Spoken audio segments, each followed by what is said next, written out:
Hey everybody, this is Rydo and we're back to another recording of Hearthstone. Today is Monday, January 14th, and what do we want to talk about first? Let's see.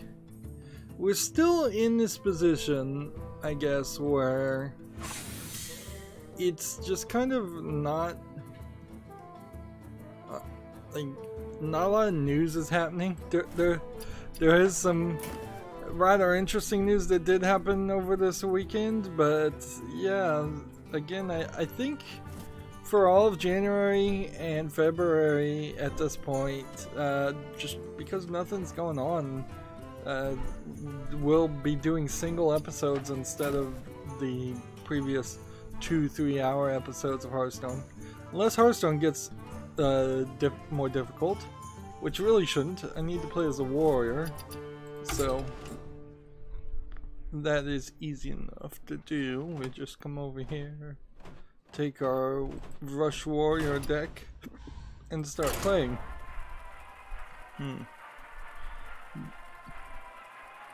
Ironically, YouTube put out a video talking about profanity in your video and how it affects being monetized or not. I guess at this point it doesn't matter if my videos are monetized or not, since I can't monetize any of them. But then also I imagine if you started every single one of your videos with a profanity-laden tirade, you probably would never be allowed in the YouTube Partner Program when they're doing whatever evaluation they actually do, if any.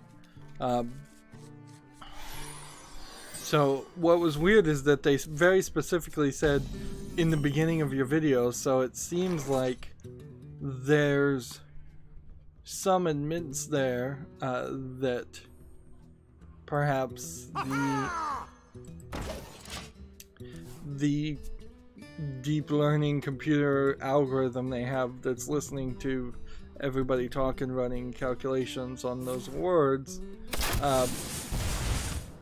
seems to only listen for a certain amount of time, or if the video gets flagged, people only seem to listen for a certain amount of time. But I imagine this is the automatic flagging uniquely. I imagine if somebody actually flags a video with profanity, you would also be asked to provide a timestamp. And then it seems like there's three tiers is what they introduced. So saying things like darn and similar things seem to not matter at all. They're trying to, for the most part, focus, I think, into the very similar level of what is acceptable on TV and primetime TV. So they don't care about that first one. And then there's some weirdness where, like, the third tier is if you saying anything that is what I imagine people who work at Google would consider hate speech against any class. They would consider that completely unacceptable, and they don't want that at all. But then there's also some weirdness there where the bundle of sticks word is not, I think, on the same, is higher in that third tier, when the WHO word is on the second tier. So I don't know if that's right. Like, I don't know if I really agree with that one, because both are insults designed to go against the sexuality of a person, and one is directed mostly to male people and one is mostly directed to female people. And it's kind of weird that the one directed at female people is is in the second bucket, whereas the one directed at male people is in the third bucket, because it also sort of implicates or insults like homosexual males. This is the problem with nuance and insults, and the problem with censoring free speech in general, is that you fall into the absurdity of nuance.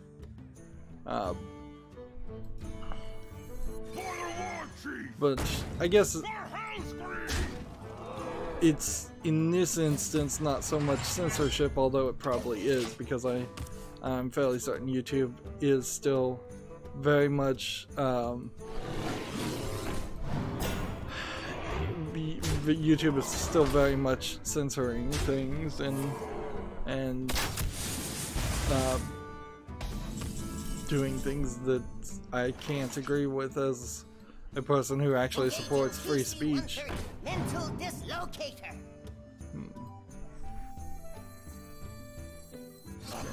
Thirsty.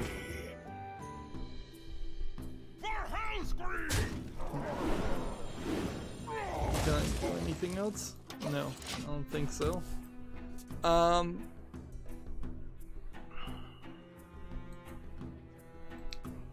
So yeah, that's some weirdness. I've been playing Minecraft Stoneblock 2. Unfortunately, at this point, I've done many hours of it. A lot of it I started doing off screen because it's just the same grinding work. And when I get into the next hour, I'm gonna really have to struggle to find something new to do. Otherwise, I'm seeing the beginning of the end here. The IMI system, apparently I didn't understand completely what there's this mod in Minecraft called Applied Energistics that adds this. Basically, it's a computer storage system called the IMI system that can autocraft things. There's another mod called Just Enough Items that shows you basically every item on the side. Used to be called Not Enough Items. But the two mods don't really work together with autocrafting, and there's just like no way to get that to happen. So if I need to create something new, and I'm gonna have to do a lot of it, or a lot of sub processes to create components to make that other thing, you have to not click on the item on the right. You have to instead make a recipe of that item and put that in the right place in your IMI storage system so that it can be built. And how all of that works is not explained well in Stoneblock 2. In fact, nothing really is. And so, but yeah, you have to use the storage system to autocraft the items you need to then build that new item you've never built before. Very possibly just to make a recipe to move forward and down that to another item that needs to be crafted. And modded Minecraft in particular gets crazy about that, where it feels like in standard Minecraft, you use those items that you mine to build some stuff. Very rarely do you then take something you've built and crafted and put it back in the crafting bench and craft something else with several other crafting things.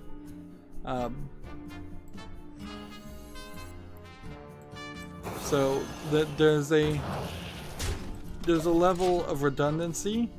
Because I'm playing Stoneblock, which is the newer version of Skyblock, there's just a lack of resources, and you're doing this ex nihilo stuff non-stop, and you're making chickens, and I'm trying to breed fluid cows, and I'm not even sure why I'm really trying to breed fluid cows, although I have enough lava cows right now that I could probably use that pretty efficiently. In fact, there's one specific thing I definitely need to see if I can start milking lava cows for lava.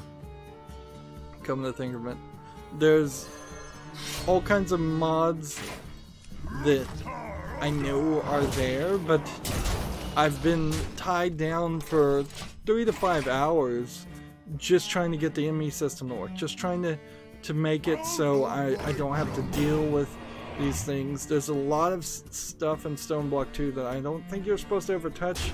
There's several chickens that you can make that make resources that I don't feel like actually are designed in this case to have been made, because they're not in the quests. But if they're not designed to be made, I don't get it. Seems like the quest is designed to get me down to making chickens that can make a very specific item called Awakened Draconium. Meanwhile, a very generic item like string is what I'm running out of, because yeah, there's just nothing. There's nothing except for my very badly designed mob farm.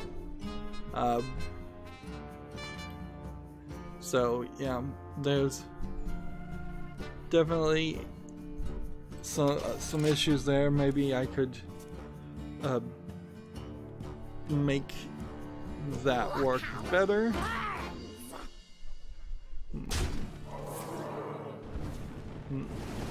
I was very ambitious at the beginning of wanting to have things very nicely designed and organized, and I've gotten nowhere with that. Absolutely nowhere as far as being organized.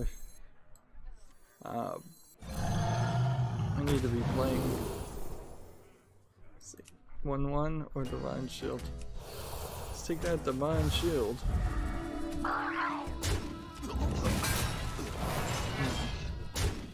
Job done. The way Stone Block 2 works is you dig all the way up, and that takes you to the mining dimension, and then you have to dig all the way up, which is really like hundreds and hundreds of blocks. So like, it's kind of ridiculous early on. There's so much stone and stone block compared to Skyblock, where it was just air. And it would be really easy, and I think if somebody was going to play Stone Block, I would recommend that you find somebody that has like a starting map, so that you have a very basic ME system up and going, and it explains, and it can kind of explain things to you. Maybe something with just a ton of signs explaining explaining how systems work, and just a ladder and a pillar to climb to the top, to the mining dimension to begin with. It's kind of a ridiculous journey to have to. You would have to either dig straight up and use ladders, which would be a nightmare, or you have to stair step your way up, which is much more realistic of a thing you would do.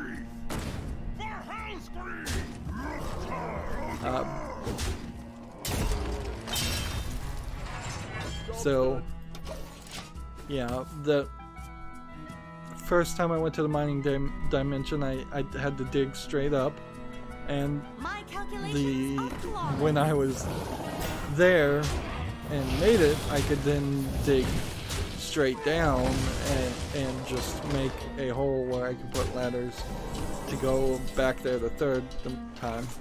And then I haven't been to the end, so that's my next goal. Is I'm gonna just try to go to the end and see if that fixes some things. Power generation, I thought I was going to make a big reactor, but there's actually no fuel to make a big nuclear reactor, so I can't really do that.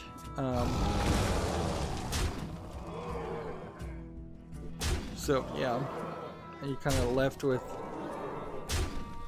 nothing else that you can do.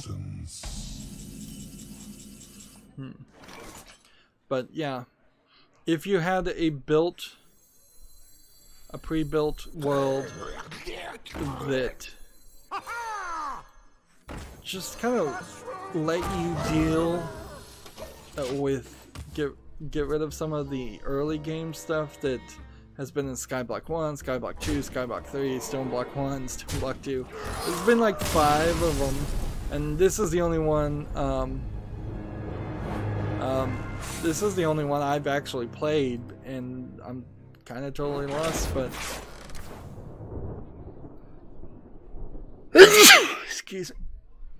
Good news is I did manage to lock in a farming machine that seems like it will 100% just keep on doing what it needs to do, and it's filled all of the an entire ender chest full of seeds and wheat.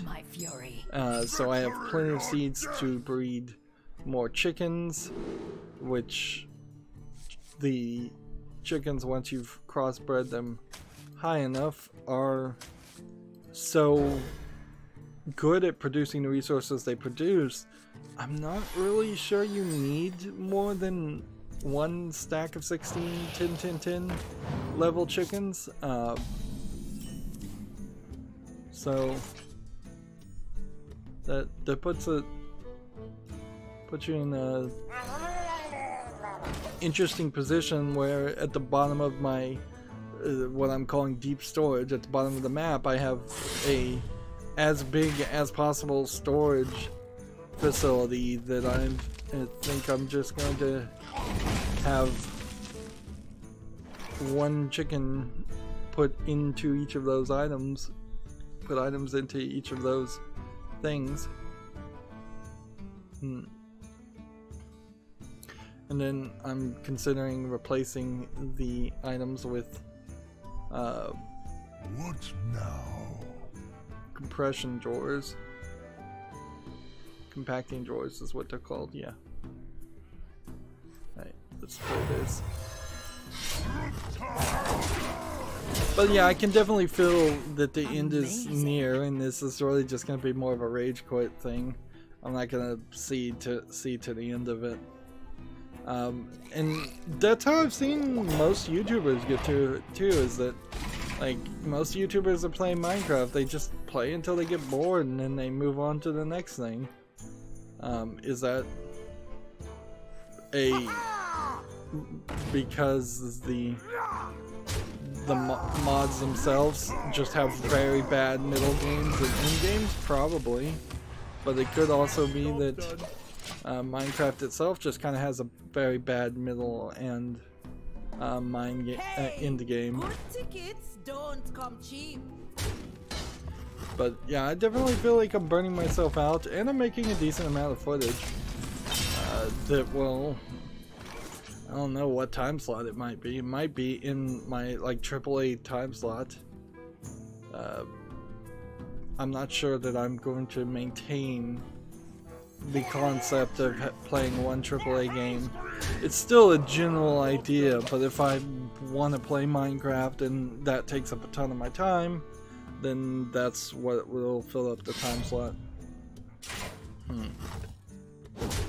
Like, I definitely feel like Captive Minecraft, for ignoring a lot of its flaws, Captive Minecraft did seem to do a better job of signposting and guiding people towards what needs to be done.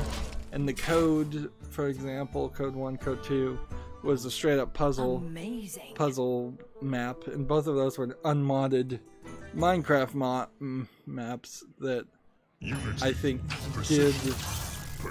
thought their process through a lot better than what what you end up having with some of these Feed the Beast style, Feed the Beast mods, where it's just, we're gonna throw in a ton of mods, and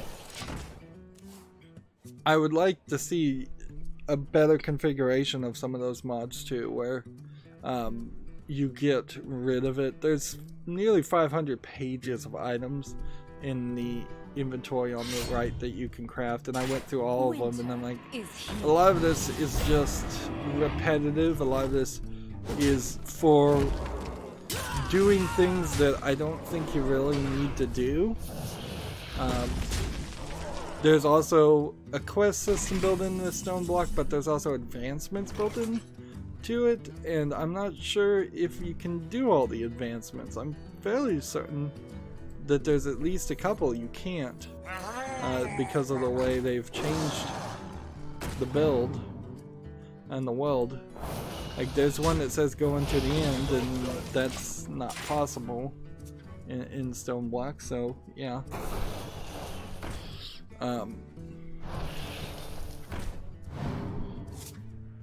And what's weird between what I've seen of other people playing Stone Block 1 and Stone Block 2, it feels like Stone Block 2 was trying to make it a little bit more linear and logical, but it still ends up pushing you towards something that, like, I don't think you really need to do.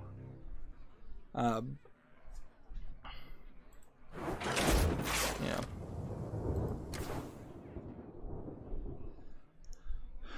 Well, yeah, we're slowly making progress. Yeah, it still pushes you towards Project E and Thaumcraft and some other things that are crazy, and they really stand out as their own thing. They only make sense because you can get an ME system and because you can have a ridiculously large amount of items in your inventory, and they just get so far away from reality, so far away from what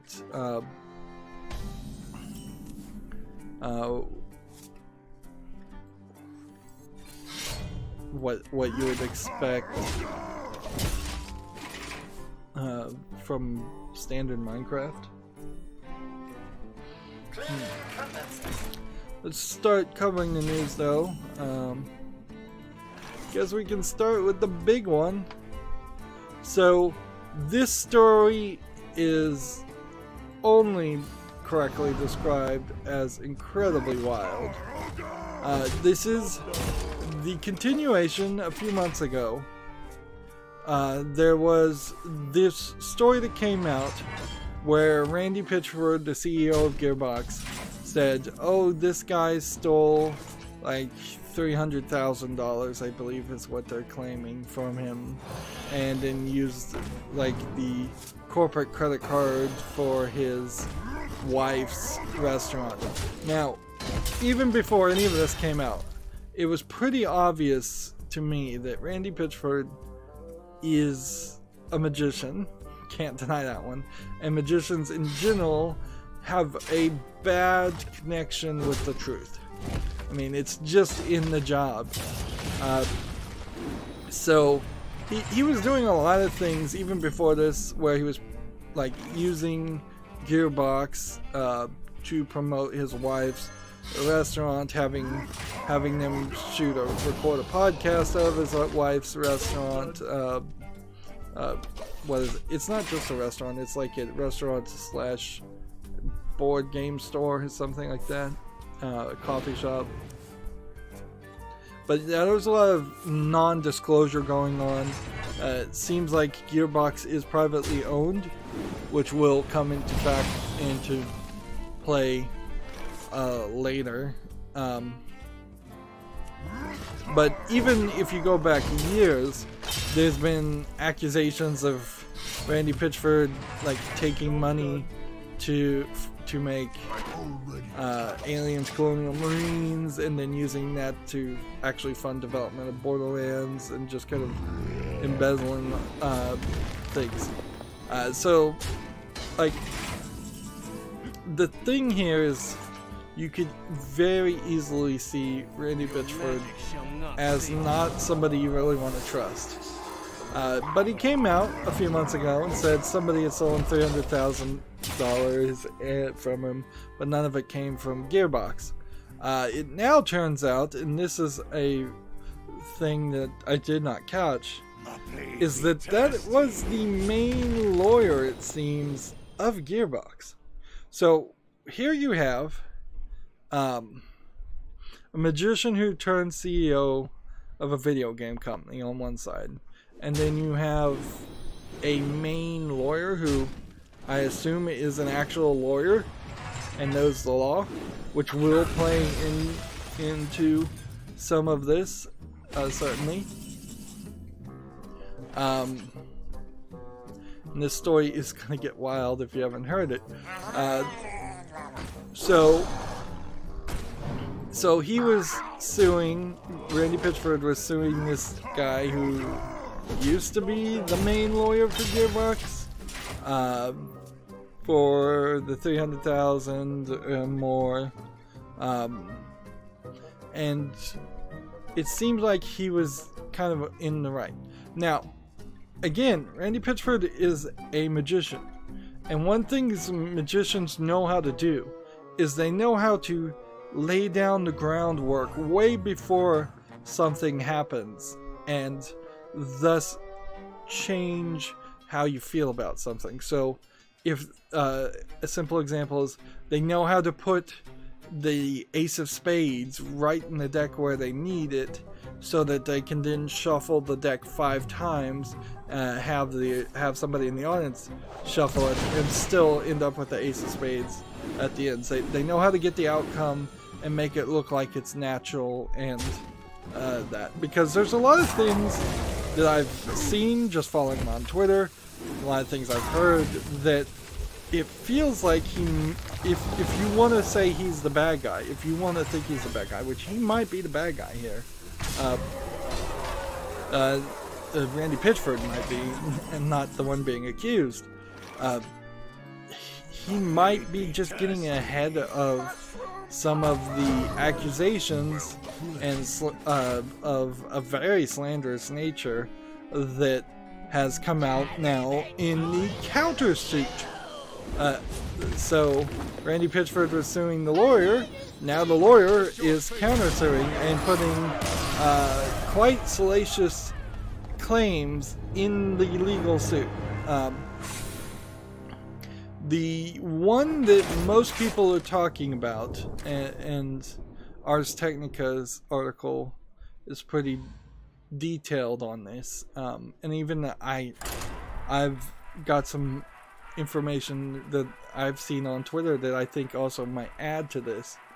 The one that is the title here is now Randy Pitchford is a and this is the title for Camera Suture. Gearbox CEO Randy Pitchford, it doesn't say Randy Pitchford, but we'll say that, accused by former studio lawyer of taking a $12 million bonus. I will fight with honor. Let's see. Victory or death. Let's see. Randy Pitchford is being accused by the former general counsel of the studio of receiving a secret $12 million bonus from the publisher Take-Two Interactive, which secret bonuses in a private company, it's probably something that's legal and probably something that happens more often than you would think.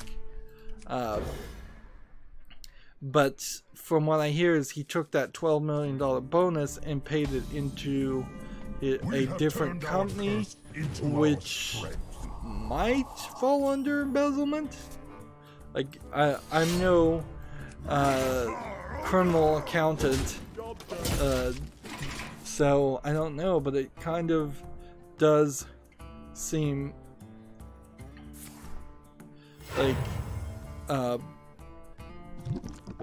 like something that's wrong. And see, that seems like that might be in part what went wrong between these relationships. Like, you're not a lawyer for Gearbox without being at least on friendly terms, I would think, with the CEO. Although I wouldn't be surprised if most people at Gearbox have eventually come to realize they kind of hate Randy Pitchford and wish he was gone. I kind of hate him. I think Gearbox would be much better without him in the position. And see, I saw some people saying he was the creator of Borderlands, and I'm like, no, he wasn't.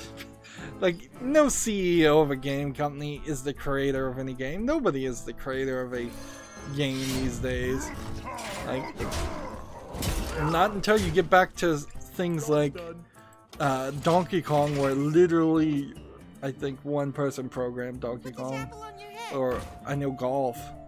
Like Shigeru Miyamoto, I think, programmed golf, so but I'm not sure that was literally by himself either.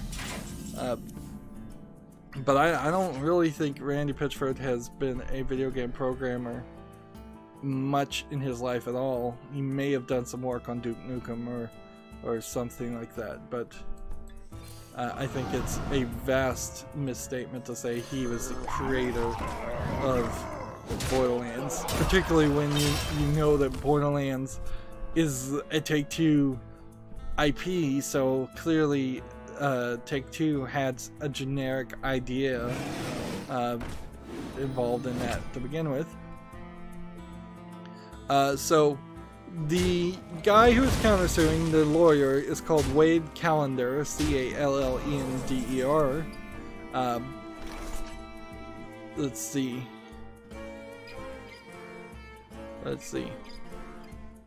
And so in December 2018, the Gearbox is sued Wade Callender for fraud and breach of fiduciary duty, and Callender has now filed a suit against the studio in response, and both men seem to be suing each other over allegedly violating their legal duties to the company. Yeah, and then honestly, if you've seen the way Randy Pitchford acts and how he's just kind of known in the industry of kind of being a liar and not being very professional, like, it's totally believable that Randy Pitchford is not doing his legal duties in the company, whatever minimal legal duties there actually are. Let's just keep playing. This article links back to Kotaku. As reported by Kotaku, Pitchford allegedly received $12 million in secret as an advance against Borderlands profits, which Gearbox has claimed is absurd. Quote, absurd. According to the lawsuit filed by Gearbox, the studio alleges that Callender, who worked at the company from 2010 to 2018, 8 years, borrowed money for a home loan and tuition, neither of which were paid back in full.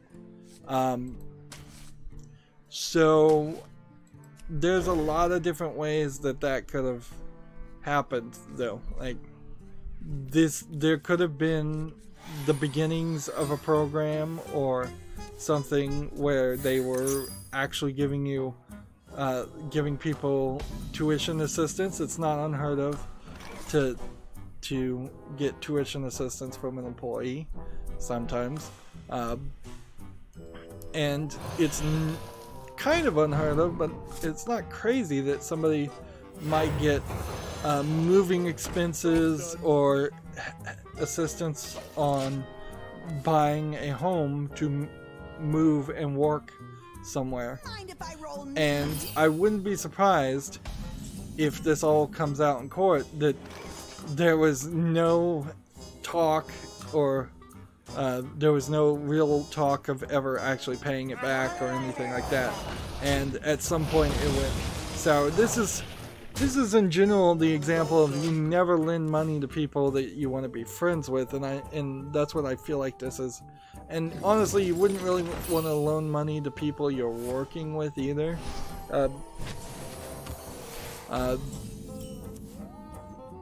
There's just like a lot of danger in that. The studio also claims Callender destroyed evidence of the home loan agreement. So now they're claiming that there was a home loan agreement, but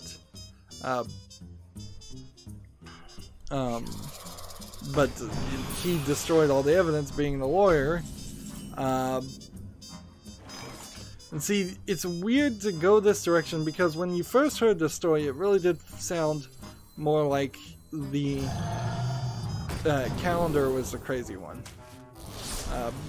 But as the story in this countershoot happens, it starts sounding the other direction. And I imagine as this all gets sorted out, both parties are going to be very dirty. Clearly,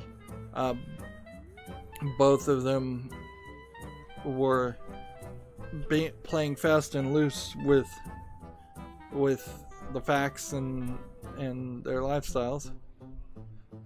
In addition, Calendar reportedly, quote, abused the privilege of credit card access by charging unapproved, wholly personal items including family vacations, gun club memberships, and firearm accessories.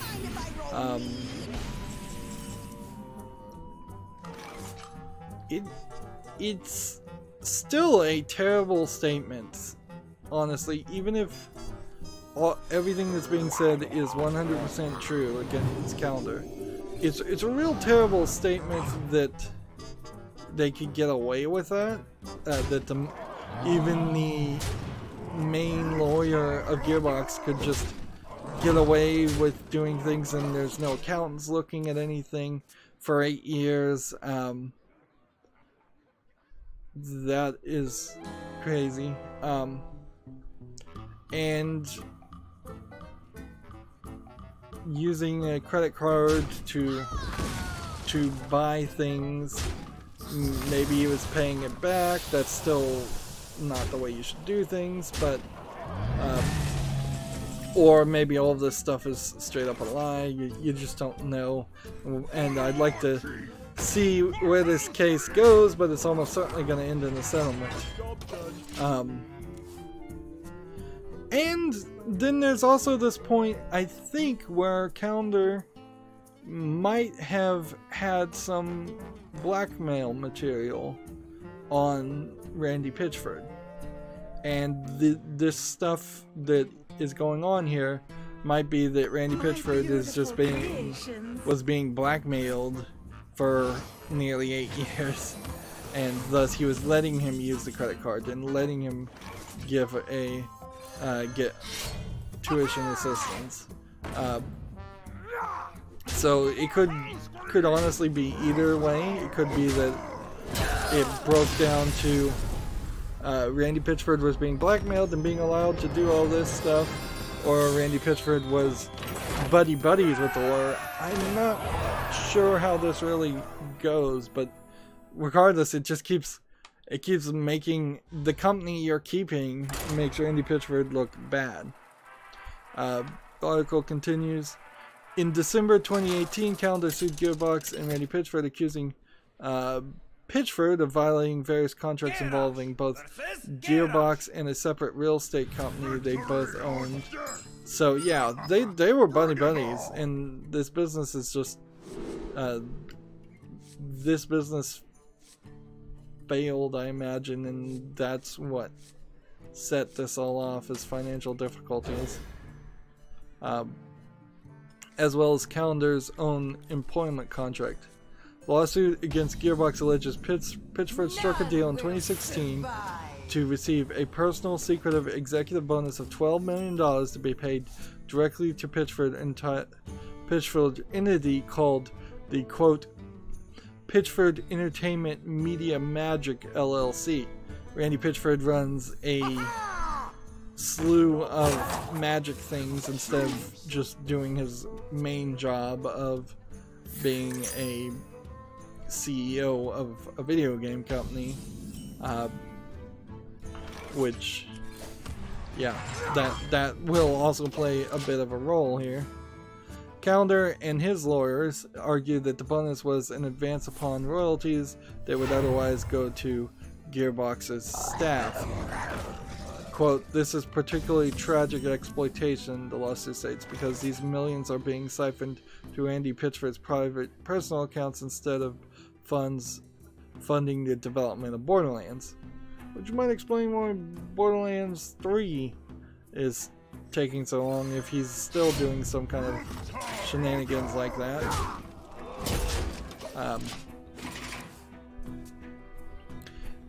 The next paragraph starts quotes.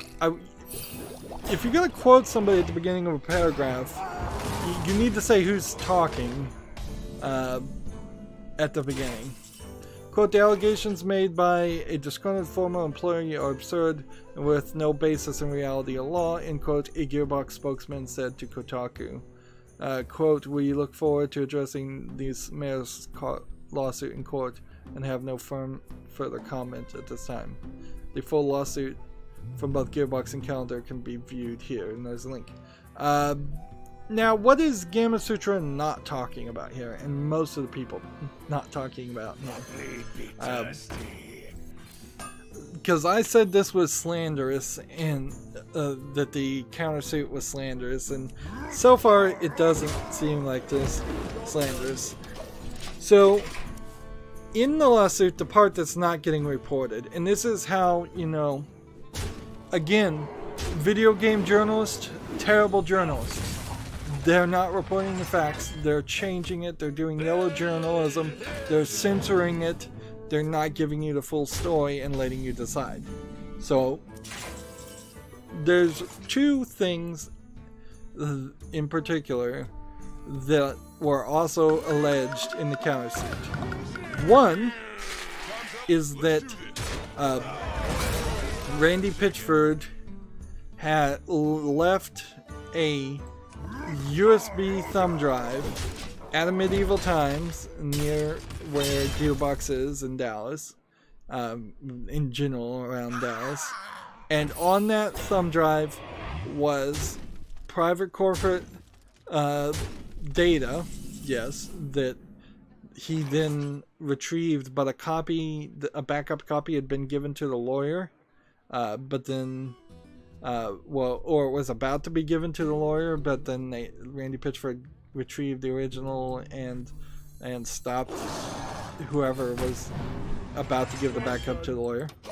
So this thumb drive had private corporate things, which wouldn't really even have been an issue because, I mean, he's the CEO and the main lawyer, I believe he was, of Gearbox. Not a big deal there.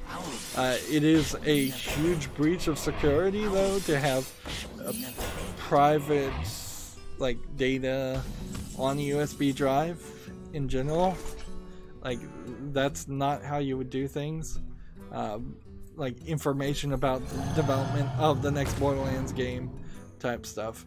But that's not salacious either. The other thing that was on the thumb drive, allegedly, according to Calendar, was, quote, underage pornography. Now, I talked about how Randy Pitchford is a magician, and magicians know how to lay the seeds and get ahead of this.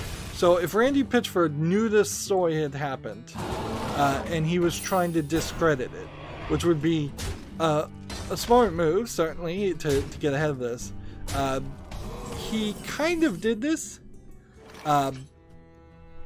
So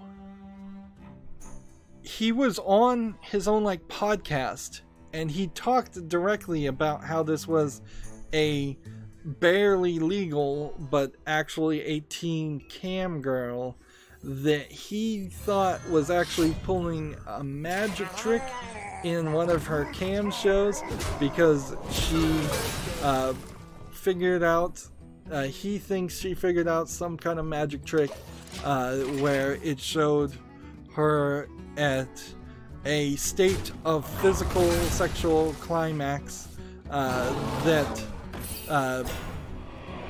could not be done on cue, and so he's claiming that he had that footage and was looking at footage because he thought this 18-year-old cam girl was really a magician, and he was going to put him in his magician magazine put her on the cover of the Magician magazine. This story does not hold up to credibility. This is ridiculous. But I guess at the end of the day, that's all you can really say. Though, is like, if you're gonna try and discredit this, you're gonna have to claim stupidity. It's not unheard of for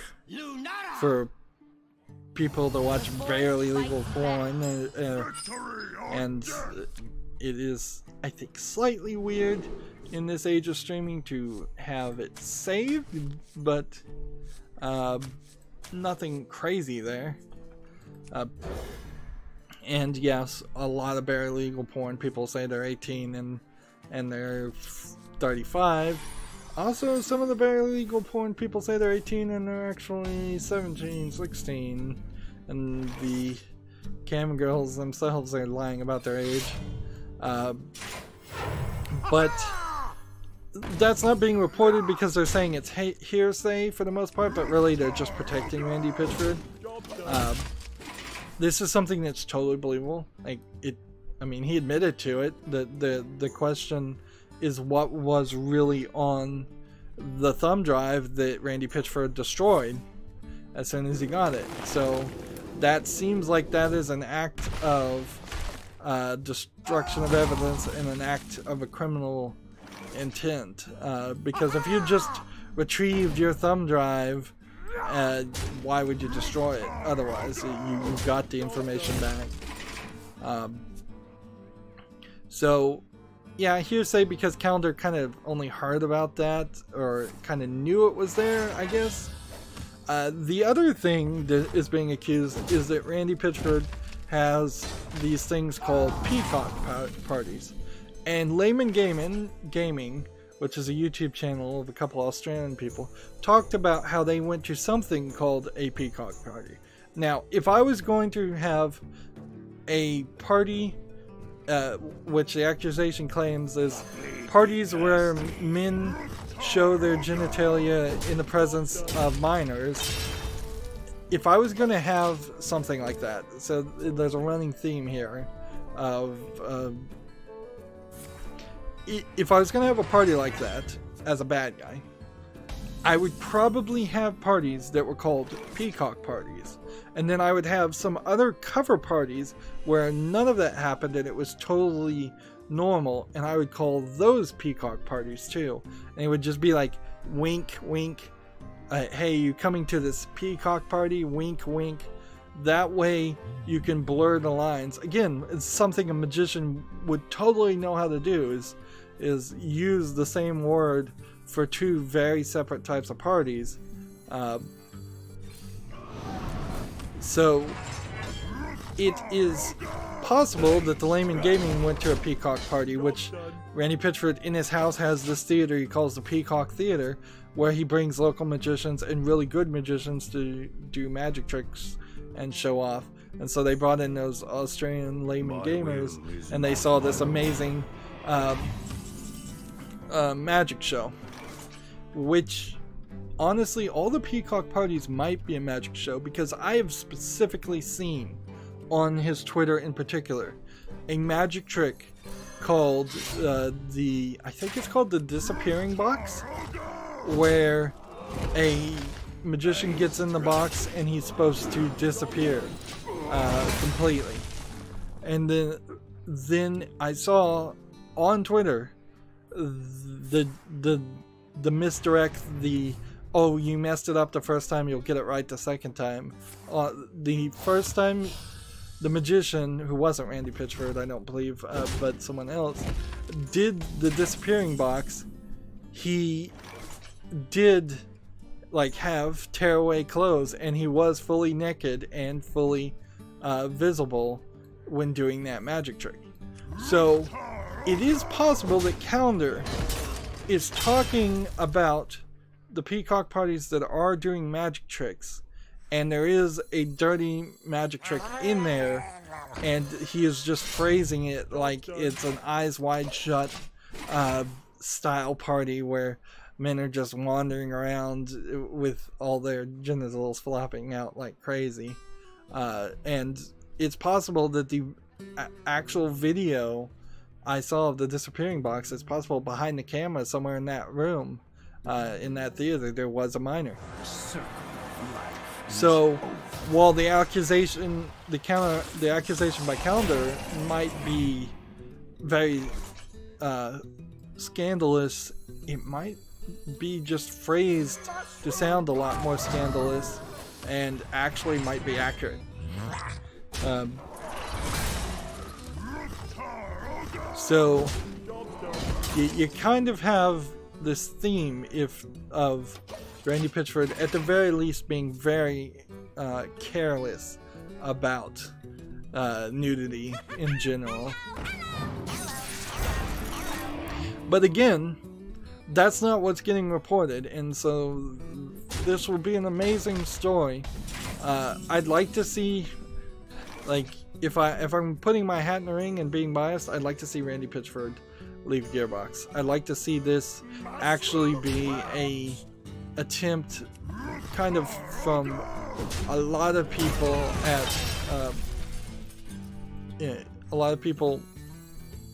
Gearbox to push him out of the company he created, in a hopes that, you know, Borderlands 3 can be made. And like, Gearbox as a company has not been run very well, because they don't have any IP they own, and so something this scandalous might cause 2K to say, hey, Borderlands 3 is not even going to be made by Gearbox anymore. We're going to give it to a different company.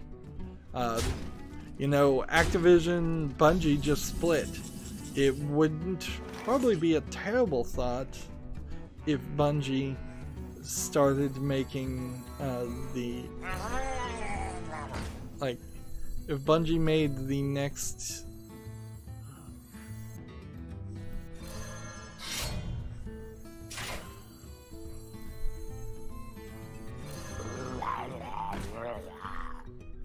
let's see, yeah, if Bungie made the next Borderlands, that wouldn't be terrible.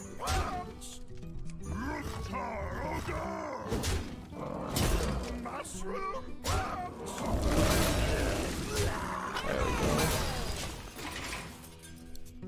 Like, I hear a decent amount about Randy Pitchford because I listen to Penn Jillette the Magician's podcast, and he is working with Randy Pitchford to make some kind of like game. I'm not sure if it's still just VR Desert Bus or some other things. I know that he has, unless he gets cut out, he has a small role as a magician in Borderlands 3. So he's really playing the type there. Penn Jillette as a magician, though, he's not really much of a magician. He's a juggler. He doesn't know like any real magic tricks. It's all Teller that does the real magic tricks. Thinks it up and trains Penn what to do. But Penn Jillette on his podcast very specifically always points out that his connection with the truth as a magician is very, very limited. So yeah, I've been following a lot of this. The thing I would say though is I'm glad I stopped following Randy Pitchford on Twitter because he was getting annoying, and it would be nice if he's out of the picture. Jim Sterling and many others would dance on his grave, certainly, if he got out of the video game industry. But nobody really wants to see Gearbox, I think, go under. It's very much just Randy Pitchford that we want gone. Moving on from that story, because that was a long one. The next one is, I think, kind of an open and shut case, in my opinion.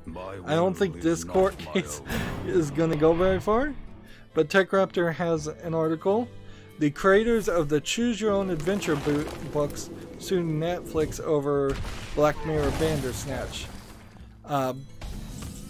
Now, the idea that a Choose Your Own Adventure book, as the concept of choosing your own adventure, is copyrighted is ridiculous, because if that's the case, they have failed to completely defend that, particularly on Steam, where there's all kinds of, like, visual novels are basically choose your own adventure books. Text-based only games are definitely choose your own adventure books. There's been a lot of interactive entertainment that has come out over the decades that are not licensed, I'm fairly certain, under the choose your own adventure idea, unless the claim here is that somewhere in Black Mirror they actually use the phrase choose your own adventure, that maybe the books have a trademark on, but even then that trademark is been generalized to craziness. Like, I could see them, when it choose your own adventure books, like maybe suing other books if it had choose your own adventure on the title or on the front page or the cover of a of their book. But once you get from the industry of books into anything else, that there was nothing there. Let's read this article. ChooseCo LLC, publishers of the Choose Your Own Adventure type of books, are suing Netflix over Bandersnatch because, according to the court documents, quote, trademark infringement, unfair, competitive, false designation of origin, and dilution arising under the Trademark Act of 1946, ... and unfair competition. Yeah. I don't think this one is gonna go anywhere. This is not a case that should see court, should be thrown out immediately.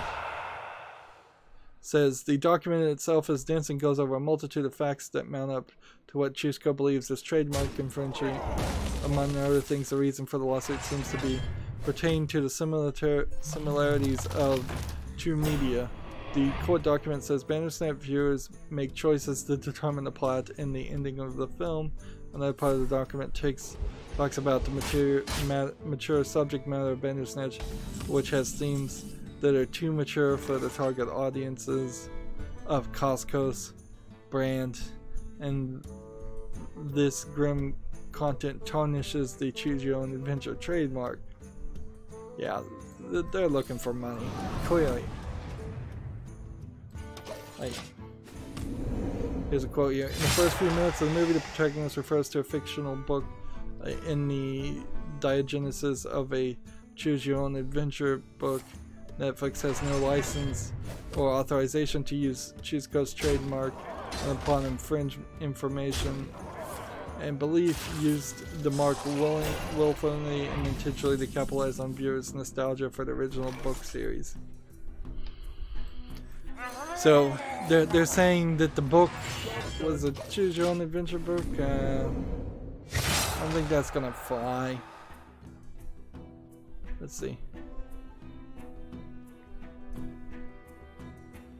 It says, two other important facts were made in the document, or points 19 and 20. The first states that in 2016, Netflix tried and failed to negotiate a license for Choose Your Own Adventure. Later, Costco also wrote a cease and desist, asking Netflix to stop using the Choose Your Own Adventure trademark while marketing for an unspecified show. Netflix has released several other interactive fiction shows, including Minecraft Story Mode, on the service that predates Bandersnatch. There's like a kids one too. I couldn't even tell you what the name of it is. It's really young kids. On top of that, the company is upset Netflix continues to distribute and stream the episode while reaping the benefits. Clearly, Chusco thinks that Bandersnatch is too similar to their branded books. In any case, the matter is being taken to court, with Chusco asking for at least $25 million or Netflix profits in addition to costs. Like, the quick take here is, where do we draw the line? Telltale titles took a similar approach, although usually the endings were mostly set up with a few permutations. It'll be very interesting to see what happens with this case, as it will set an important precedent for the entertainment industry. There's no way that this trademark is going to last this. Like, what's going to happen is, if Netflix has to go this way, they're going to seek to invalidate the trademark of Choose Your Own Adventure books. And I think that's right. Let's see. TechRaptor has an updated version of their article talking about Randy Pitchford. It says, update: Gearbox CEO Randy Pitchford accused embezzlement. And it says, update: Randy Pitchford has apparently spoken about the alleged missing USB drive personally, and they're talking about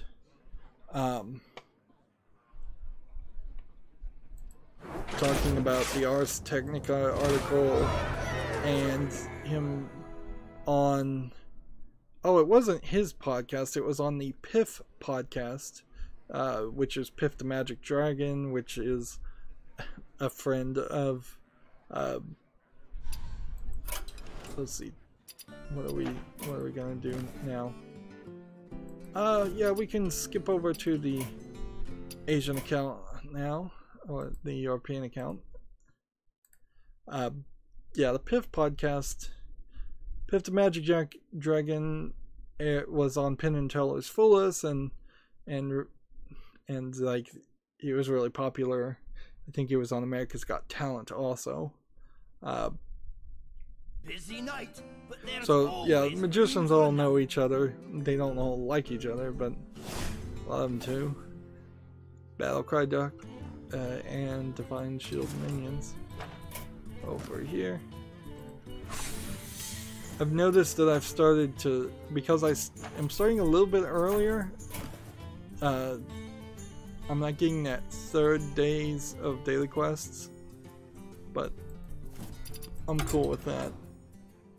I mean, seems like I just need to play Warlock. Let's see.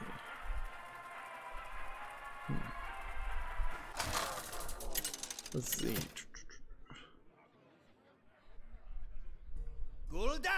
The TechRaptor article goes into much better detail, and this is why, like, even though I have some slight problems with TechRaptor's articles sometimes, and them kind of just hyping games up too, they're way better than Gamma Sutra, and way better than the ones I don't listen or read at all, like PC Gamer or Eurogamer or any of that. Is someone injured? Let's see. So, if you want a much longer, better explanation of the story, the TechRaptor's article might be better for. Would be the one I recommend, I guess.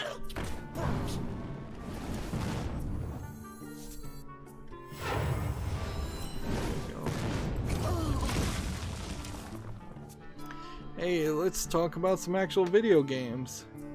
We've got a game on Steam called Invasion Zero, and it looks like a first-person shooter asset flip game that also zoomed in so much with the camera kind of pointing downward to hide the fact that just it is an awful mess of a game. Free to play.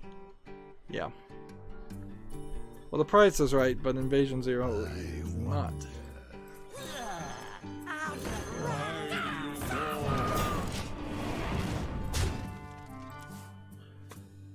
Gamma Sutra has an article. Blizzard and NetEase extend their China publishing deal until 2023.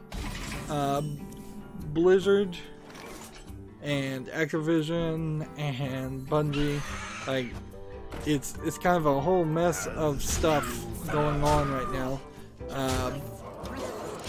Activision, I believe, is under some investigation. Hopefully we have that story so we can talk about it more. Blizzard has everybody leaving the company. Blizzard taking a deal with the Chinese company NetEase to probably make just cell phone games. Like, didn't they say they had like 12 cell phone games in development? I wouldn't be surprised if all of them are for NetEase. I don't have enough mana. How long can this go on? How long can this go on?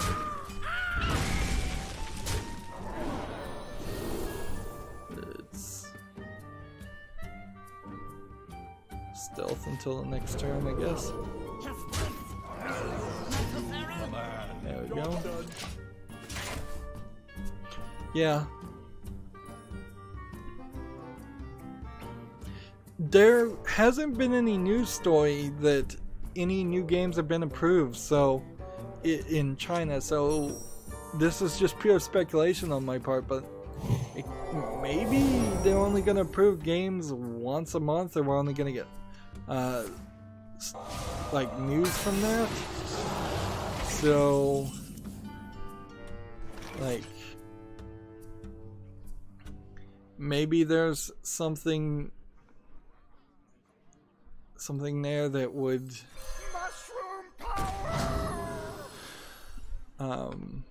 You have been.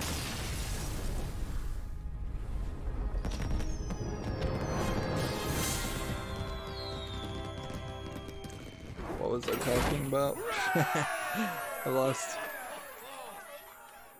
lost my place there.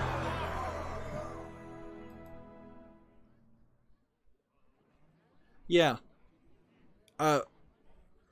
If another month rolls around and there's no Tencent games and no NetEase games approved, like that makes it look a lot worse than even it does now, where potentially those two companies that were big deals have now been ruined by the new censorship board of China, and they'll struggle and I guess stay alive for a while, but that's not good news, certainly. And I don't know if it's really good news if Tencent or NetEase try to spread out outside of China.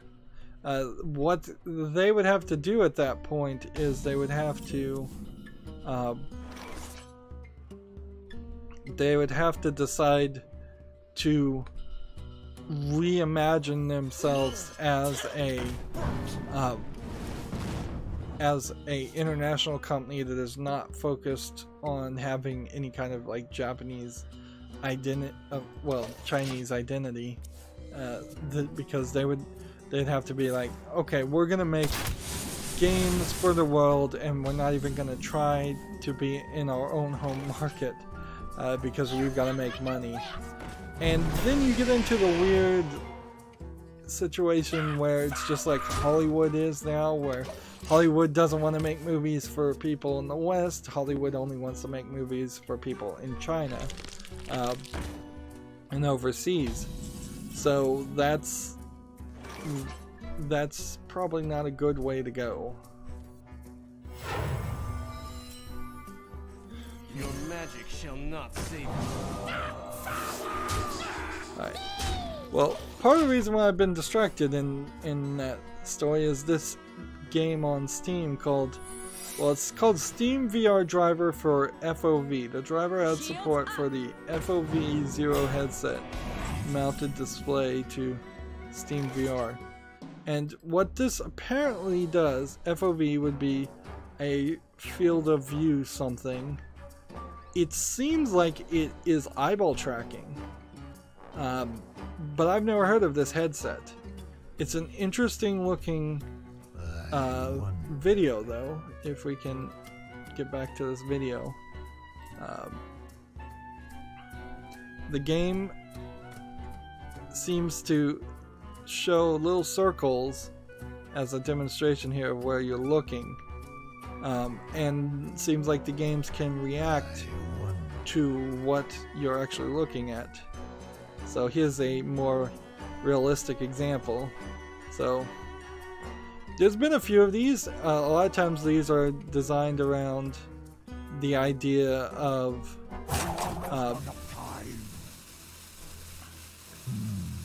they're designed around the idea of what am I trying to say? There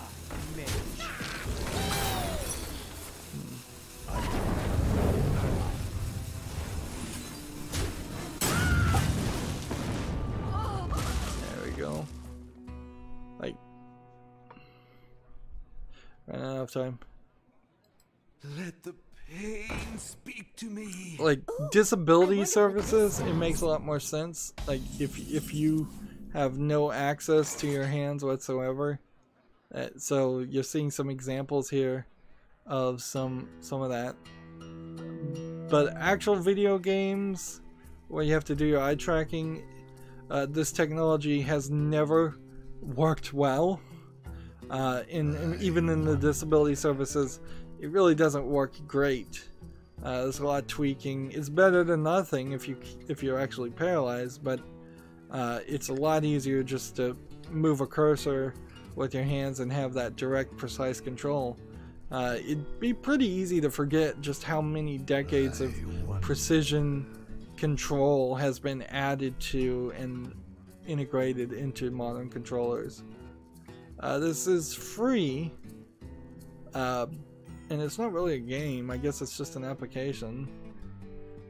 Almost out of time. Let's see.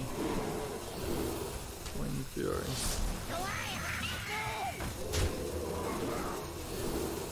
+1/+1. Nice to meet you. There we go. Put that in the wrong position.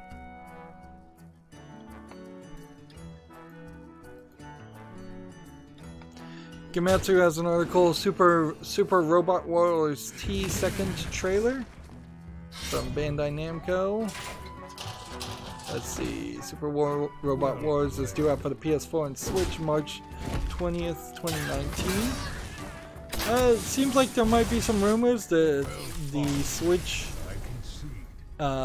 online service might start releasing some Super NES games. That I suppose would be good. It's probably a good idea to keep things varied.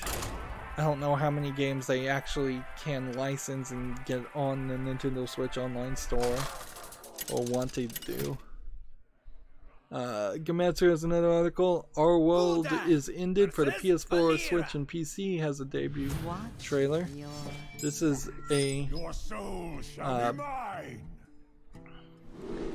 apparently this is Judgment 7. Our World is ended in Japan.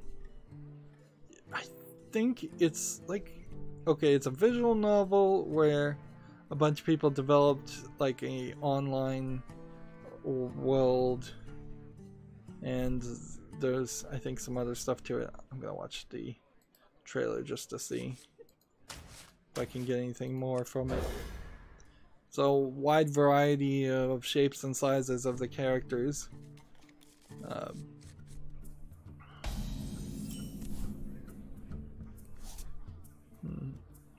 Yeah, they're like video game developers or something. VR game developers. But I guess in the end it is just a visual novel. So it might be really good, but yeah, it might be average at best. You know, I guess having played Minecraft now and put in a lot of time and effort into that, I'm I don't think I'm in the mood where I would want to play a super long visual novel style game. Ice eat you. Job's done.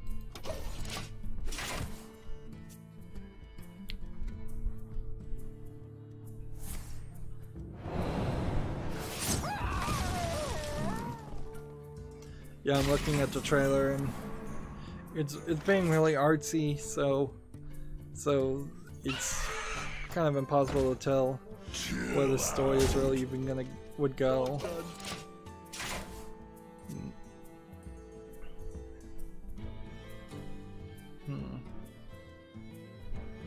We hunger for vengeance.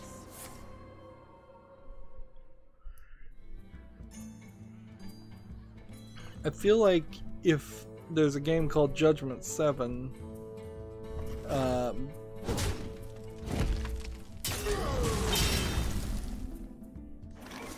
that there should have been 6 previous games.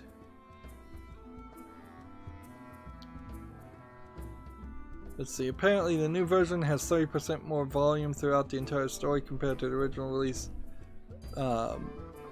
which had about 2 million Japanese characters with text, which is, sounds like quite a lot, honestly.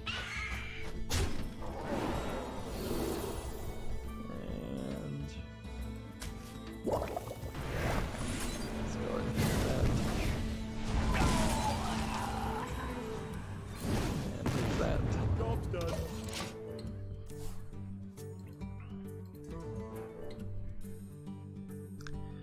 Next, we have a game on Steam that's all in Chinese characters, I assume, called Destroy the Demon Army, which this looks like a potential text-based only game. It's really bad looking. 66 cents and simplified Chinese. Yeah, that looks terrible. Right. How long Do that. can this go on? How long can this go on? Fury. Job's done.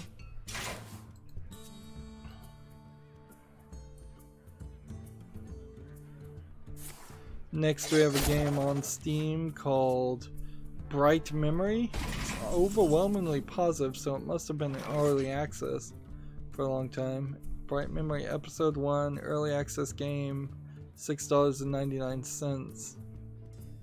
English and simplified Chinese. This feels like, for having over 2,000 reviews, I wonder. feels like this could not be just fake reviews, and this actually looks too good. So I guess we'll put this on the follow list. It's single player, which is weird too. This feels like it would have been a free-to-play MMO, but yeah, this looks good. So it deserves to be on the follow list. It looks like one of the good Chinese games that come out on occasion. Unleash me.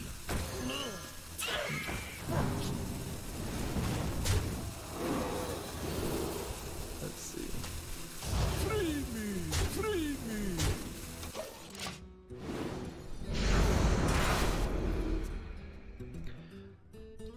Next, we have a game on Steam called Mola Mola, M-O-L-A, M-O-L-A. At least, all this is an anime girl, like, tile puzzle. It's tagged with nudity and sexual content. But at least in this case, it is not just using an extremely low effort name, like hentai slide puzzle, which there's been so many games like that. I would say Mola Mola also. It's totally not a game that's worth getting, but it seems like it has a consistent artist who drew all of the anime girls. And there's a girl in a Skullgirl outfit, so why is this game allowed? on Steam if that's their rule. Mola Mola is discounted to $1.19, and it doesn't seem like it's actually made from Japan. You know, the weird... So many possibilities. There's an argument to be made here that perhaps games from Japanese developers are handed to one person, and games developed by other places are handed to different people. So there might be a Steam, like, European game release curator who looks at all the games submitted from European companies, who is more lenient than, say, the Steam United States game release curator, or who's way more lenient than the Steam Japanese games curator. Who dares summon me? Because that's really the only way you get this inconsistency explained. If there is an explanation, which I kind of don't feel like there is. Not one that looks good on Steam and Valve. Moving on, GameIndustry.biz has an article. Epic Games Store establishes a new refund policy. Previous contact form request system amended to unlimited refunds under 14 days, 2 hours played. So this is kind of exactly the same as what Steam has. Arguably, some of what Steam has as a refund policy in most of the world is still not valid enough in places like Germany and Australia. Speaking of Australia, this isn't video game related too much, but apparently I saw an article that Australia has banned all secure internet traffic. So I don't know if that is as crazy as, like, you can't go to a place that is HTTPS in Australia. I greet you. But yeah, like, all secure encryption apparently is illegal. That's what I heard. I could be wrong about it. Okay. Let's see if there's anything more to say about this GameIndustry.biz article.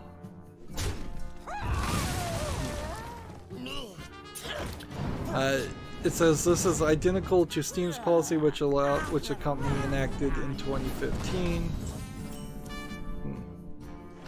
However, Epic still doesn't have a self-service solution. Previously, to receive a refund from Epic Games Store, user had to submit a request through the contact form and proceed through a number of verification steps, such as providing an IP address, the last 4 digits on the card made by the purchase, date of the account was created, and other information.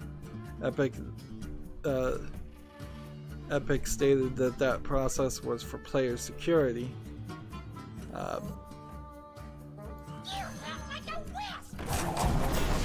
I don't really know what player security issue you're gonna have giving a refund back. But whatever. Let's see, GameIndustry.biz has the same article about Randy Pitchford. Let's see. Stop copying me! And GameIndustry.biz does mention the potential underage pornography. I don't know if I've seen any of them actually mention the peacock parties.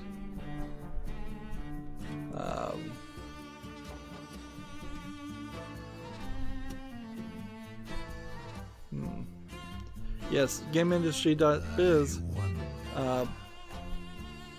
does mention the peacock parties. You know, the most damning bit of information here is, why would Randy Pitchford name his home theater, his personal stage theater in which you do magic, the Peacock Theater? Like, even in the name, it's silly and childish. In the light's name.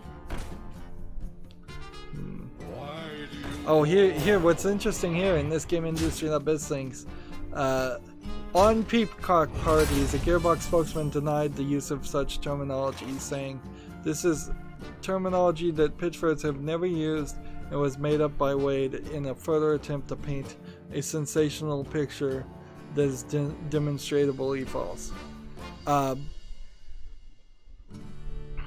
Instead, the spokesman said Pitchfork's parties were variety shows that featured some of the most respected and renowned performers in the world that have been attended by prominent members of a local community and larger media. So yeah, they're straight up lying there. I believe Layman Gaming when they said, "Oh no, the theater was called the Peacock Theater." So unless Layman Gaming just made that up and they didn't go to one of these parties, like they joked around that they might end up on the stand. That they may end up on the stand, like, because this is straight up not true from what I've heard. Is that he named his theater the Peacock Theater, thus the terminology of it. Interesting. Here's another quote. Gearbox will be filing a grievance with the State Bar of Texas against our former General Counsel Wade for disciplinary proceedings for filing a lawsuit that includes accusations that he knows to be untrue. Yeah, so either Calendar is going to get disbarred or this is going to go very badly for Randy Pitchford, and I think it looks bad on Randy Pitchford regardless.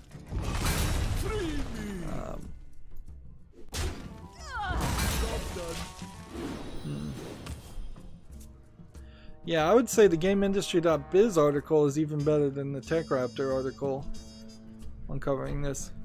What a wild story, though. Never did I think that would be the story of the week.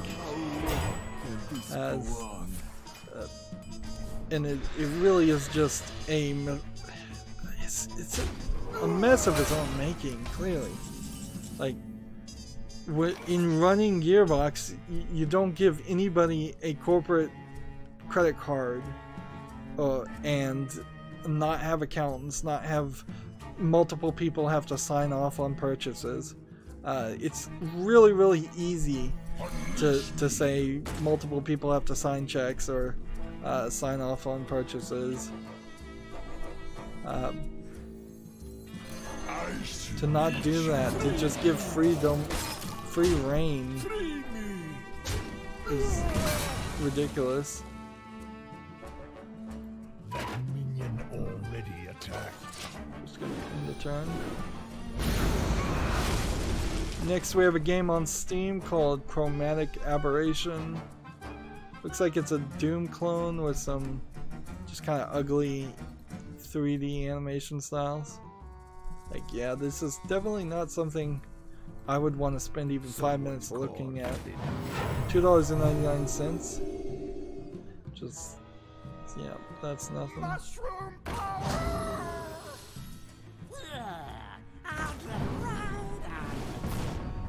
Gamer Sutra has an article. Settlement reached in the long-running 38 Studios lawsuits. Let's see. What am I going to... Need something. There would.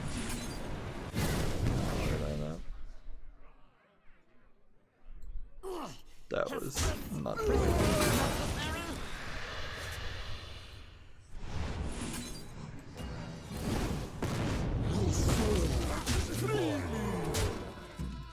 Chill out. The story goes, the Security and Exchange Commission and Wells Fargo Securities said in a joint court filing yesterday that they have agreed to settle a lawsuit over 38 Studio. The studio, known for developing Kingdoms of Amalur and Reckoning, was founded by former Boston Red Sox pitcher Curt Schilling and shut down back in 2012 after running out of money, and has been the subject of a long-running legal battle with the state. Oh man, this is an old story. I remember this. Like, so this happened in 2012. That would have been before I even started my YouTube channel. I believe there's a couple of stories in which either provinces of Canada or the entire federal equivalent of Canada gave money to game developers, and then that money didn't pay itself back. And in this case, it was the, let's see,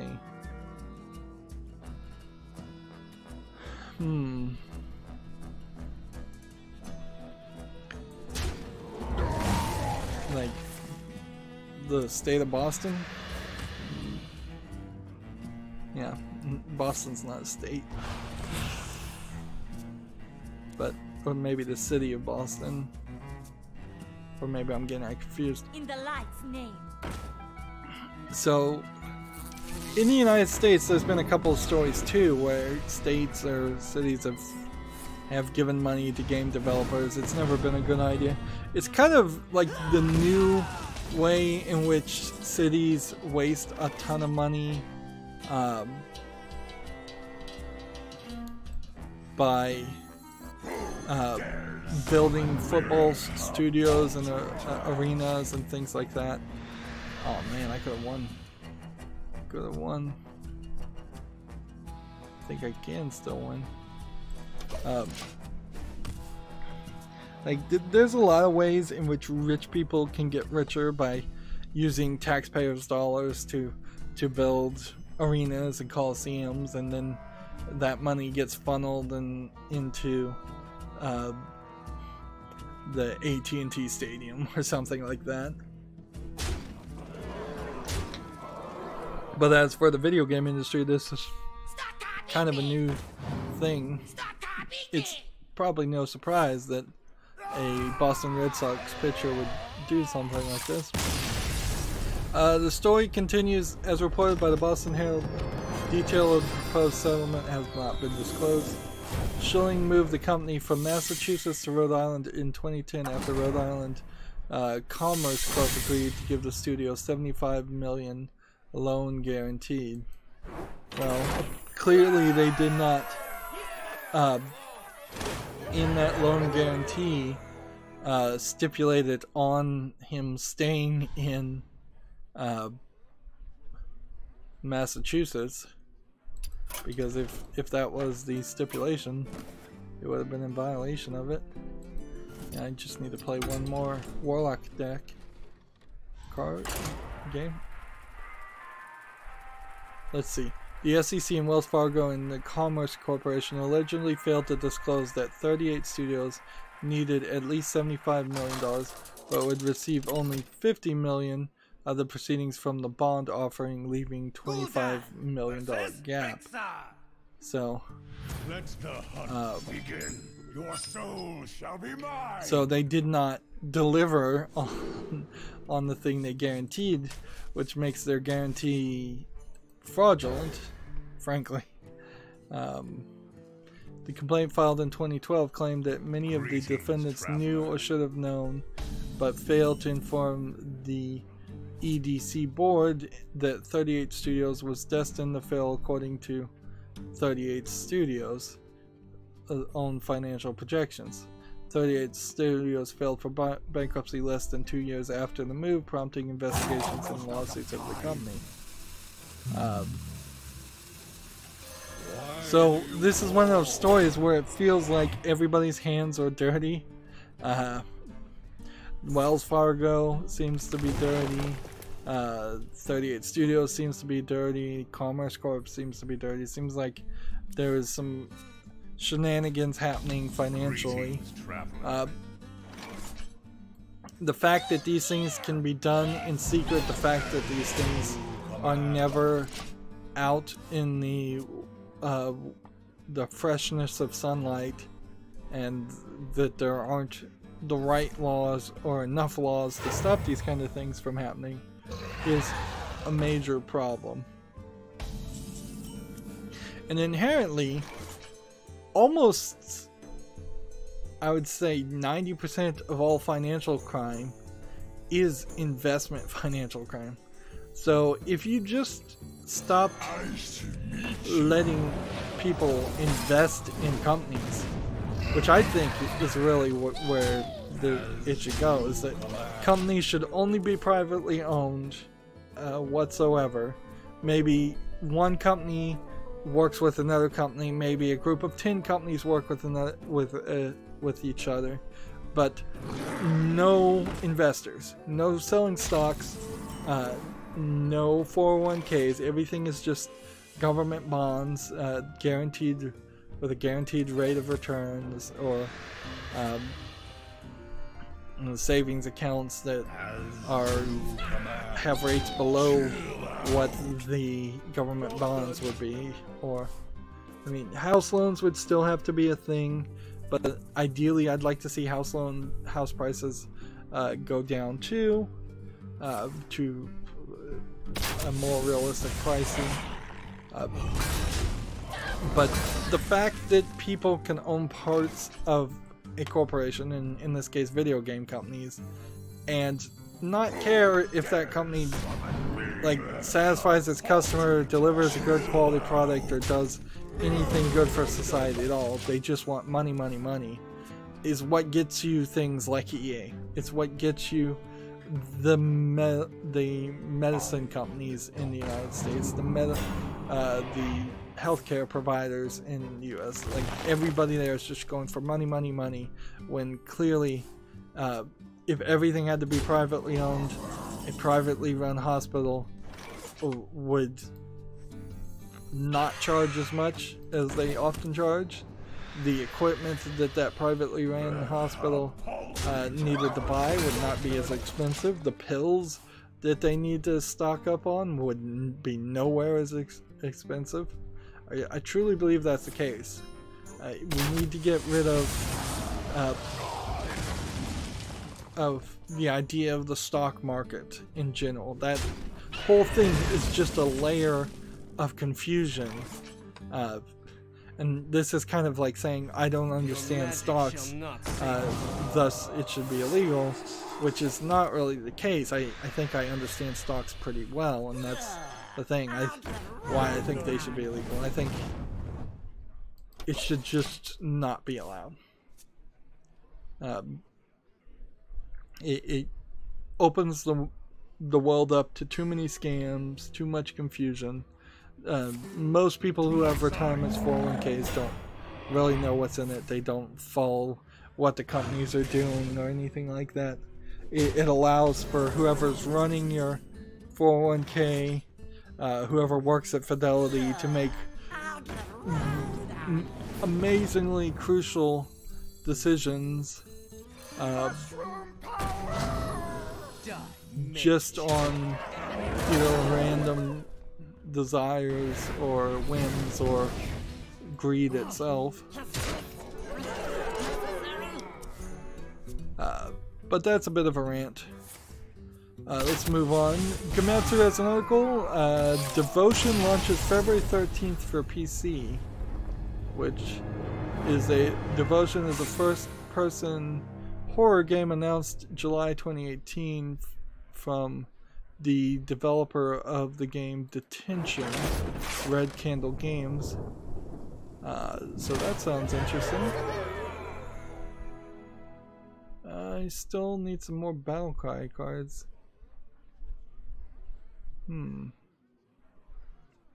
So do I save the Battlecry? Yeah, we've done a decent amount of them. Let's just go over to the Asian account.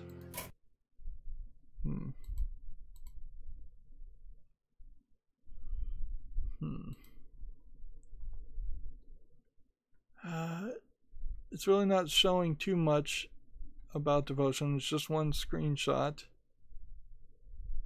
I suppose I could show off the screenshot. There's no real issue here, assuming my web peek is working. So yeah, this is kind of it.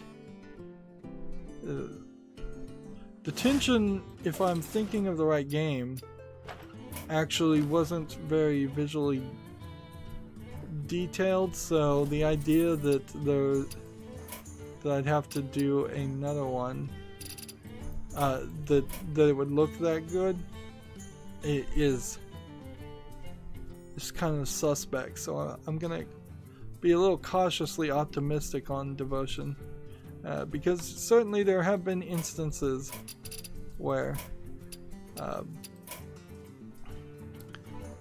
people have tried to make their second game look really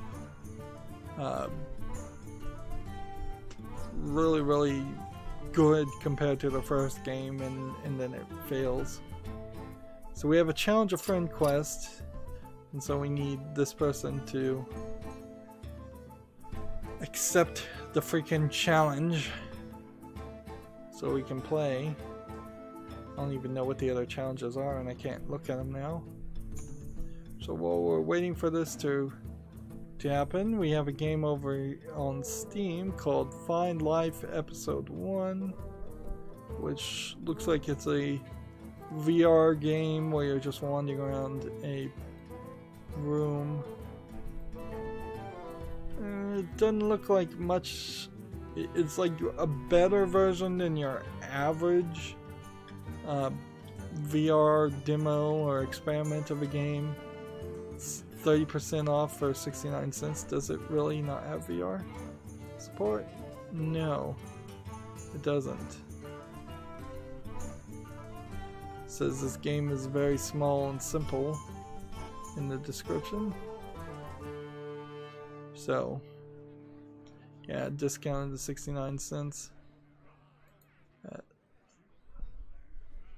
Just freaking accept it.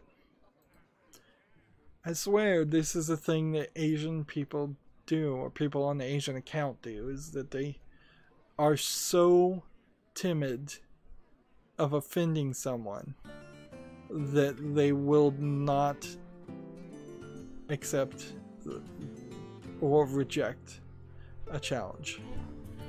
Maybe I'm getting just a ton of lag, and that's the reason also. That might be the case, but I haven't really seen any real examples of that.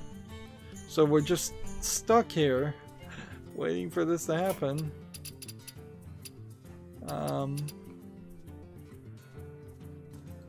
This really is a great example of why I should just stop playing the Asian account. If it didn't give me gold, if it didn't let me open more cards, which people seem to like, I really would stop it. Let's move on. We have about 30 more games, so that we could potentially go another hour. We have a game on Steam called The Geckos, which this kind of looks like it's nicely animated for what it's going for, but I have no idea what this game actually is. It's $1.94, English only.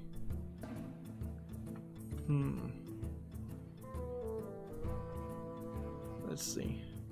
The only other thought is that somebody just walked away from their game and left it. Yeah, this looks more like a cartoon than a game. So I'm not seeing anything there that interests me.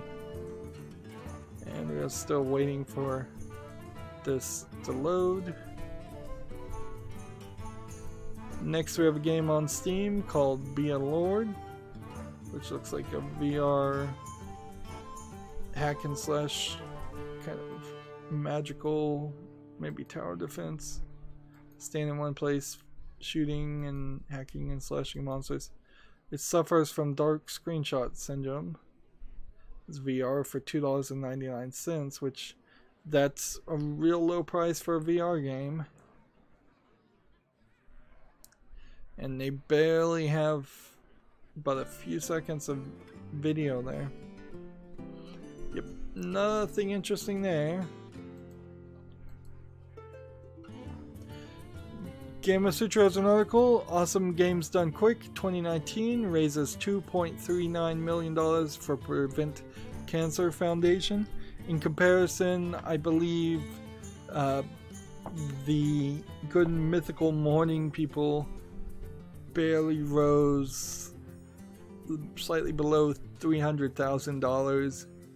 I don't know if that's a fair comparison, but there's also been many instances of video game companies promising to match donations and barely raising a couple $100,000. Money is money, certainly, but Awesome Games Done Quick and the ESA Games Done Quick, these Games Done Quick have figured it out as far as raising money from, and they're getting that money from the most part small donators, not big time backers, not Google matching $100,000 with Good Mythical Morning. Let's see. It was going to the Prevent Cancer Foundation, which I think is better than like the Susan B. Komen Foundation, which I don't think does anything. The Awesome Games Done Quick went through 133 titles, and because I have them all on my YouTube subscriptions, I'm watching a lot of games being speedrun. I find that watching speedruns of games I haven't played gives me a better idea of, hey, is this weird game potentially something I want to play or not? And of course, you don't have to watch all of it, or you could just watch it for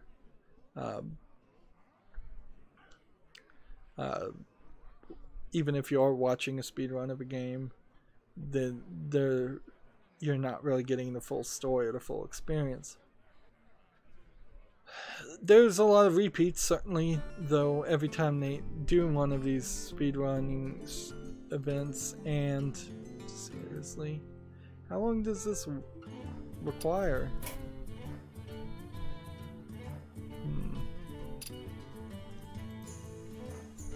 Right, well, this is not gonna happen, clearly. Let's cancel that.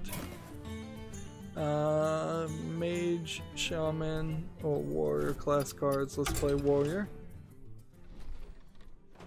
I'm probably just gonna have to play off screen to get a challenge a friend done. We'll also try and friend more random people on the Asian account. See, next we have a game on Steam called Hexaball that has hard mixed reviews, and yeah, it looks like it's pretty bad. There's a ton of ball physics games that get released. It's probably a student project. There's probably some book out there for programming video games that has you build a level like this, and everybody does it. This is 59 cents discounted. Let's see, I know Warrior cards? Is that what I'm trying to play? Of course, Hexball is not making it to my wish list. Gamer Sutra has an article. Verizon is testing its own cloud-based game streaming service. That's almost certainly not going to be anything that anybody ever cares about or is interested in. Verizon has tried and launched little things all over the place. Most notably, I think for Verizon's give up ability, they made a whole big push for Verizon Fios, fiber optic to your house, and they really only installed it in the densest places possible, New York, San Francisco, just really to support their own backbone. A lot of times you'd hear these stories of, oh yeah, if you want Fios, you have to pay us $10,000 to install it from the curb outside of your house into your house, and or they would. I think eventually they got down to a contract basis where it where it was like a 5-10 year contract for FiOS, and they made a whole bunch of lies about like, oh yeah, it's coming to everybody. Everybody's gonna get the super fast internet. Meanwhile, the smarter internet service providers all put fiber optic kind of in the places where it made sense, and then just converted from fiber optic back to the cable internet that they have been doing for a much longer time, so they didn't have to replace wires and do all kinds of things like that.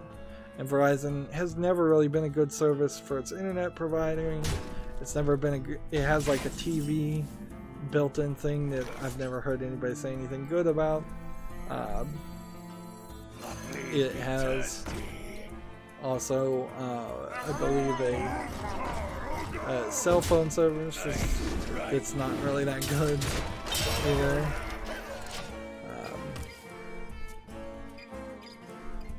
So it's not unheard of for Verizon to try things and then give up on things and pretend like it's doing things, and then not really be successful at it. AT&T is not really any better, none of them are. But one thing I do know about Verizon too is that they like to shuffle the deck boards a lot. So somebody who is the CEO of Verizon Wireless will then become the CEO of Verizon, and then the Verizon CEO will go over and be the CEO at Verizon Wireless. And it's not a back and forth thing. Sometimes it'll be the chief financial officer goes and becomes the CEO at Verizon, and Verizon Wireless and Verizon are different companies allegedly, but so AT&T and Verizon are allegedly different companies, but they really aren't. They collude like crazy. They were the same company until the government forced them to break up. So yeah, you would be a real sucker to want to get in on cloud-based game streaming services via Verizon. Particularly if you moved, because you might find out that there is terrible or no Verizon internet service, which would probably mean going through other people's servers and internet networking would cause it to be incredibly slow. Let's see, here's the Gamma Sutra also talking about Epic Game Store altering its refund policy to match Steam's. Like, the Epic Game Store, clearly that's what they were going to do, is they were going to match Steam's good parts 100% and just copy themselves. And I don't think Steam as a storefront has any real case to be made saying, well, you can't steal our intellectual property of a storefront that has refunds. Meanwhile, the Epic Store is securing a bunch of exclusives, which eventually I think there will be a game that comes out that I'll be upset is an exclusive to the Epic Store, but right now I'm not really seeing anything like that. I still feel like there's a very good chance that the Epic Game Store will fail. Eventually game developers are going to realize, hey, if we're selling our game on the Epic Game Store, we're giving money to our competitors, the developers of Fortnite, when you really don't have that much of an issue with giving money to Valve, because Valve doesn't, with the exception of Counter-Strike Go, which is kind of a dead game at this point. It's not dead, but it's certainly not growing. Valve's not making new games, and they certainly aren't going to make anything that is like Fortnite. Artifact pretty much proved that.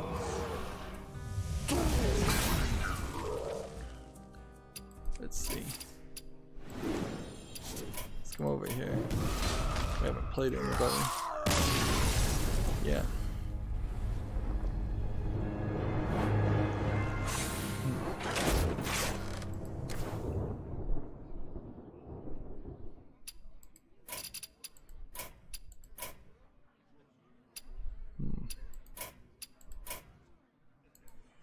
We'll go ahead and apparently you can't add a friend while you're challenging a friend. Interesting. We've got a game on Steam here called Draws. It's 99 cents. It looks like a mobile game. It's just one of these basic physics games that are not really worth playing. You know what? Yeah. If I see, next time I do a wish list cleanup or follow list cleanup, if I see a game like this, I'm definitely going to remove it. I don't think I'd ever want to play a game like this. I don't think there ever has been a point where I did want to play a game like this, nor do I think I ever would. And I've gotten several bad or free version games free that are like this, but yeah, it's really not desirable. Let's see. Next we have a game that's a bunch of Chinese characters called Isolated Island. It's obviously English language not supported. Looks like it's a simplistic puzzler platformer of some sort. It's $1.79 and it's Chinese. This might be a decent game. Decent little simple game. Might not, kind of depends on what you're actually expected to do, and that's the part I'm not seeing. This might just be a simulation where you build the island itself, or it might be a click to wait game. Yeah, it seems like you're reading text at the top of the screen. That's odd. Yeah, it seems like that's all you're doing is just reading text. But there's clearly a couple pieces of resources. Well, regardless, that's not making it to the follow list. Gematsu has an article, Resident Evil 2, quote, the fourth survival, and, quote, the tofu survival, first screenshots. So, that was certainly something I was interested in. It was, were the fourth survivors starring Hunk and the tofu survivor starring Tofu going to be in the remake? And we can come over here and show it. Here's the back of Hunk, and here's, I assume, the back of Tofu. So these little fourth and fifth times that you play through Resident Evil 2 as an option, or these little side stories, I don't know, will be in there. There's a lot of hype there. If I had the time and the money, I think I would want to go play the Resident Evil 1 remake. I've never played Resident Evil 1. And then hop right into Resident Evil 2 remake. On the other hand, it'd probably be a little cheaper and better to just go play Resident Evil 7 while we're at it. Garrosh versus Rexar. That's like 3 Resident Evil games in the next 2 years, which that certainly is going to be a timing thing.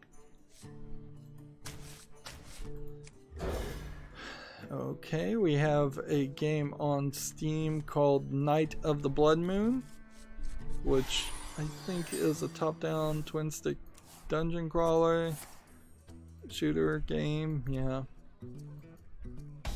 doesn't look particularly interesting. Early access, $7.19.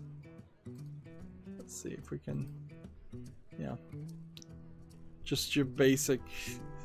We see so many games like this. I don't even know if it's even particularly easy to make games like this. I guess it's slightly easy. Alright.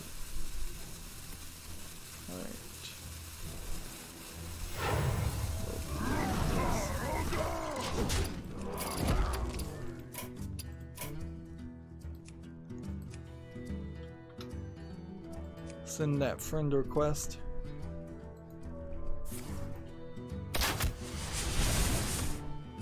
Gamatsu has the same article about Gearbox. I think we already read that article too, so we don't need to talk about that again.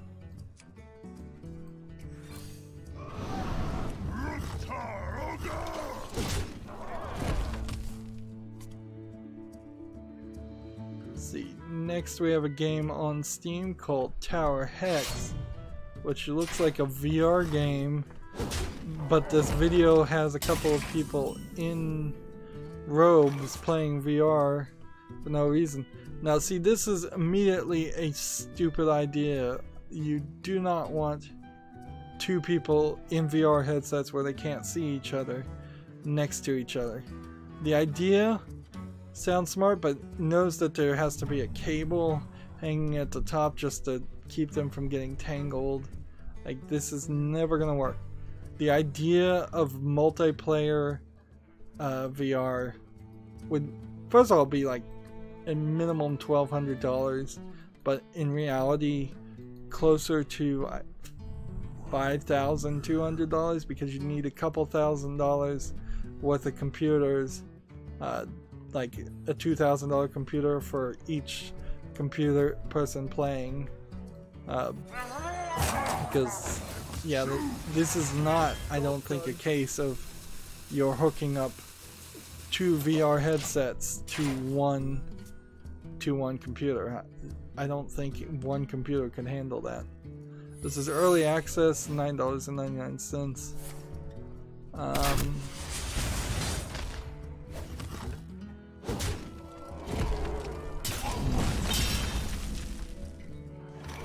will hunt you down. Yeah, I don't know. I guess I'm not gonna put this on the list though. It still, as a game, doesn't look that interesting. The concept is slightly interesting, I suppose, but What now? let's do this. Do this. Tech Raptor has an article. Resident Evil 2 remake data mined from the Steam demo. What did they get from that? Let's see. There are references to multiple scenarios, variables for the classic Leon A, Leon B, Claire A, Claire B, rogue mode. Honestly, like, What now? I don't really have any interest in something, whether something was data mined or not. The game's gonna come out. People are gonna have fun with it. We don't need to get so super hyped about the release of a game that we're trying to get every single bit of detail before they're ready to announce it. Capcom is going to do their best to make Resident Evil 2 be shown in the best, most exciting light. So we should just kind of play the game and continue with that. A stranger will offer you aid.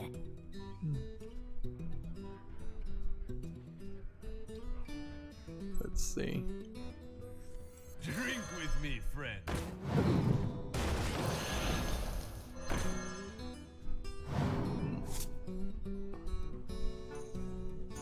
In the turn. Gamatsu has an article. DX2 Shin Megami Tensei Liberation X Bayonetta collaboration announced. So the smartphone game DX2 Shin Megami Tensei Liberation is now going to have, I guess, Bayonetta in it. This seems to be a growing thing with Japanese companies working with each other, which is kind of a nice new thing for Japanese companies, because they used to be really bad about not wanting to work with each other and collaborate. A stranger will offer you aid. Let's see.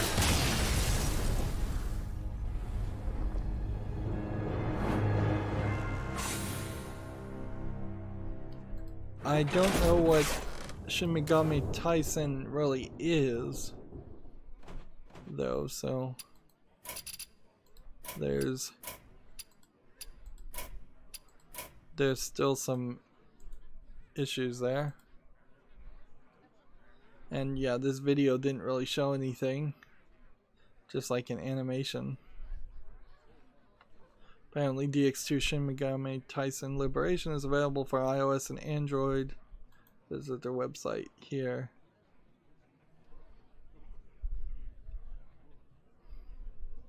If it's a smartphone game, it says it's an RPG exclusive to and optimized for smartphones, utilizing classic Shin Megami Tensei systems such as the press turn battle system.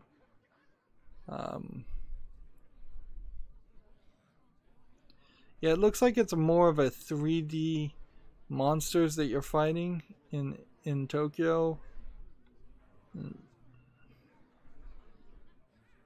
Let's see. Yeah, it doesn't look terrible for a smartphone game. Doesn't look amazingly great, but doesn't look terrible. What is going on? Why? How can I have like 3 different people that just will not accept a challenge, a friend?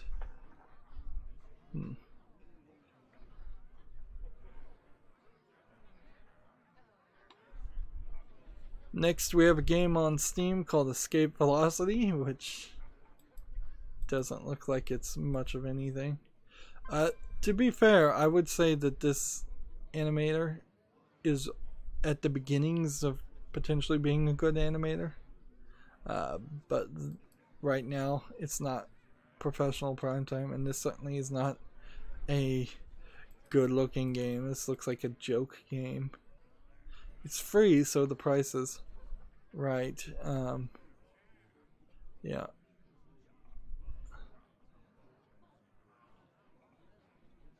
So yeah, not anything there.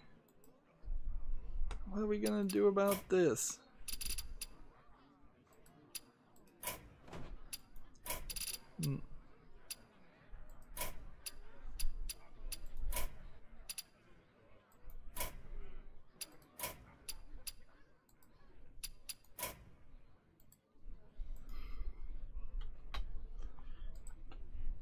We'll remove that guy, I guess, and we'll just play another game.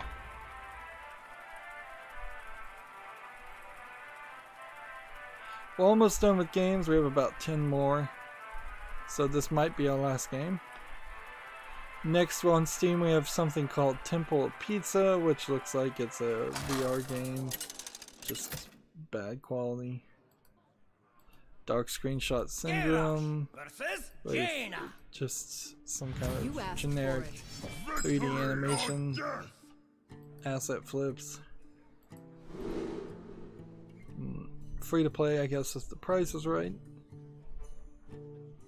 Yep, and English only. Yep, nothing interesting there.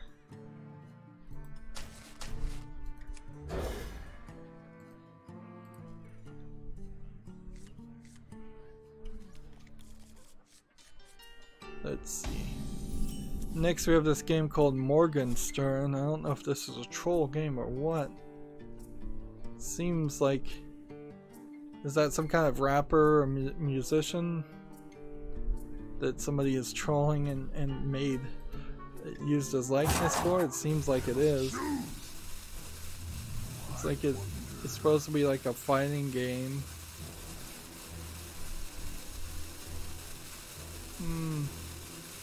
Honestly, it doesn't even look that bad of a fighting game. It just looks like a bad game in general.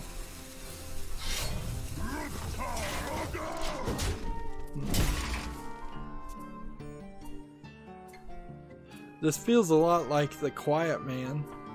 Morgenstern Easy Game is what's being labeled as over here. It's $5.39, and the thumbnail seems like it's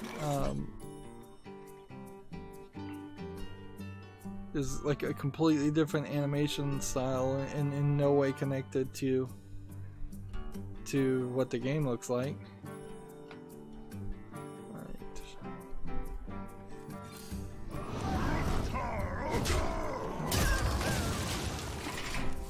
So yeah, that's not making it to the wish list. Next we have a game on Steam that's just a bunch of Japanese characters. It looks like it's a Minecraft clone. Although, I'm not sure if it really is. It looks like it's just a bunch of everything. Roblox clone. Yeah, with guns. We haven't seen a lot of these in a while. Early access, $5.99. And of course, it's Chinese. Another cheap Chinese game.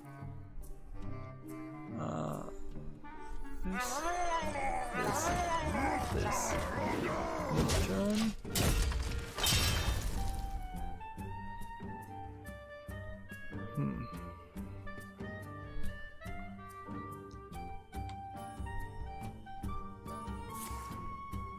Next we have a game on Steam called Katie, K-A-I-D-I, armed with a cat.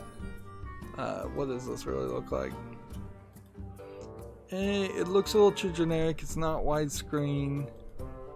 Looks like it's a kind of low effort game trying to look like an anime, sort of. I wonder. Like, this video seems to like it's just gonna zoom out on CGs. 99 cents. English and simplified Chinese. So yeah, this is another one of those games. It's just like a cheap Chinese game trying to make itself look good.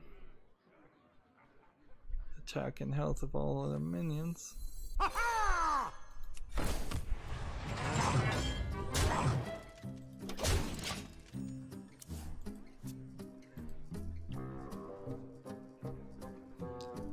Next we have a game on Steam called Awake Definitive Edition. It's already rated positively. It's a point and click. I'm a sucker for point and clicks. And this looks good. Like the black and white grayscale definitely put some aesthetics to it. It's $2.09. Yeah. I'll put this on the follow list, so at this rate we'll have probably just a couple of games going to the follow list. A couple as in actually two. Which is not too bad because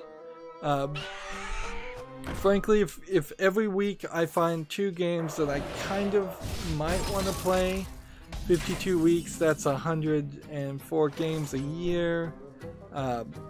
That's much more controllable and reasonable than a scenario where I'm finding 5 or 10 games every week that I might want to play. I don't have to be as critical. I don't have to run as much of a gamble to see if, oh, is this game really good, or do I need to delist this game or not play this game because it doesn't compare to the quality of the AAA games that come out, which I guess all AA and indie games and small games have to, in some small part, be compared to the AAA games that come out and look great, and sometimes they're really well made.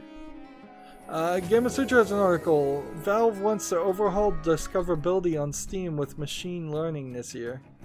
Valve's year in review roundups nearly every major change the company pushed Steam in last calendar year, alongside some nifty numbers about platformers' performance throughout 2018. Interesting, I did not see anybody talk about Valve publishing a year in review, and that's weird because I follow their announcements and their vlogs, so like, where did that get published? Let's see. Game devs were likely find the fact that Steam saw 47 million daily active users in 2018, or average 1.6 new purchasers per month interesting. The goals for 2019 shared at the end of the Steamworks post should be particular note for devs who think about bringing games to Steam in the future. Valve has outlined 8 different features and changes it plans to roll out in 2019, with a major discoverability change leading the pack. Well,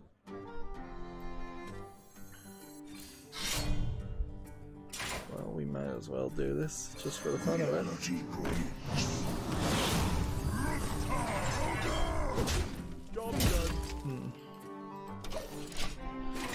Let's see. Thank you.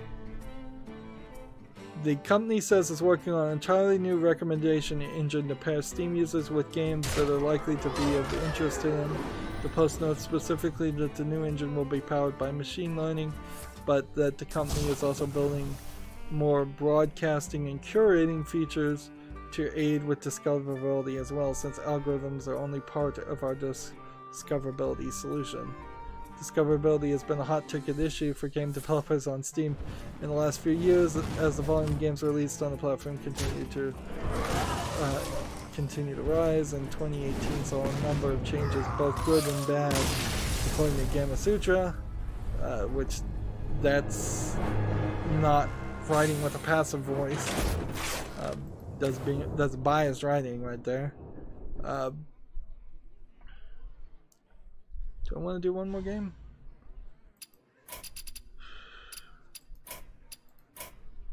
Alright, so you said thank you. Will you accept a friend request?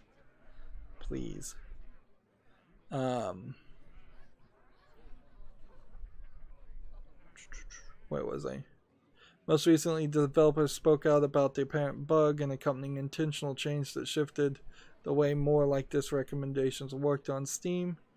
The 2019 roundup also covers plans to roll Steam Trust out to every developer on the storefront. That would give devs access to trusted matchmaking technology Valve uses to power Counter-Strike Global Offensive, a tool that gives developers more information on those players, their multiplayer games, to determine how likely the player to cheat is or not.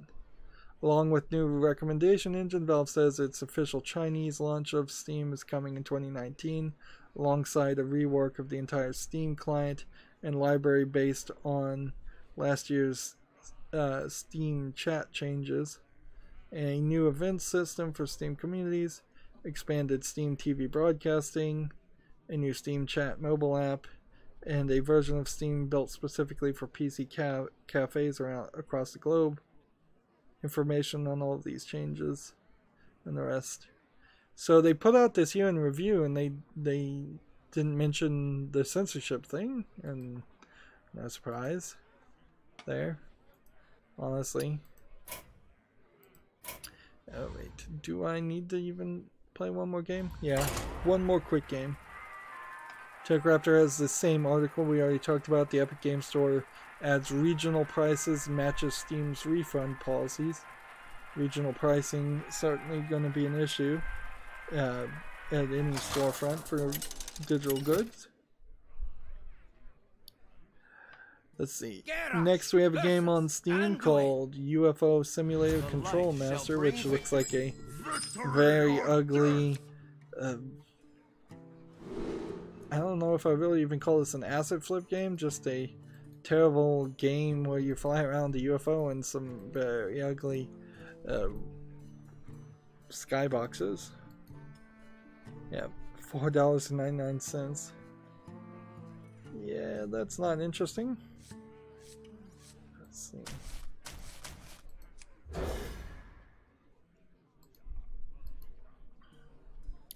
GameIndustry.biz has an article. It's Sergey Galyonkin, so I guess he works for Epic or runs Epic. I don't know who Sergey Galyonkin is. I've heard Sergeys as a name of people who are big in the world of video games. Anyways, he says Epic Game Store courting a younger, Steamless audience. Okay. I suppose that's the only audience you could court, but I don't see how you do that. Like, if you were Disney, maybe you do that. If you could bring in, like, all the TT Warner Brothers, TT games, Warner Brothers Lego games into your storefront, maybe you could do that. But honestly, I mean, if somebody gets a computer, their first computer, and they're 6, 7 years old right now, I'm still saying, I still would tell people, make a Steam account. Well, you know what I do is I tell the parents to make a Steam account so that they can make then a child Steam account and lock out, only allow them to play certain games. And honestly, you don't even really need to deal with Steam, because you just have it install the icon on the desktop, and then it is a Steam game, but the kid doesn't even need to know that. This article goes on to say Epic's Games Director of Publishing Strategy offers a glimpse of what the storefront plans to offer both to consumers and influencers in the coming months and year.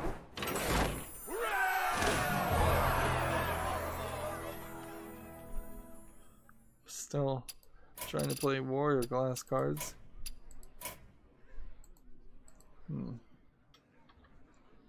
Still trying to find somebody to play me. Oh, Sergey is the guy who created Steam Spy, and he is now the director of publishing, so he's kind of actively competing and acting against Steam. Is there anything in this article else that's worth mentioning? So, I guess since Epic is Fortnite, all those young kids are locked in. So that does kind of make sense. But, like, everybody, all those kids liked Minecraft when Minecraft was the big thing. That's not, that didn't push everybody into the Microsoft Store when Minecraft became a Microsoft Store thing, either. So, I just don't feel like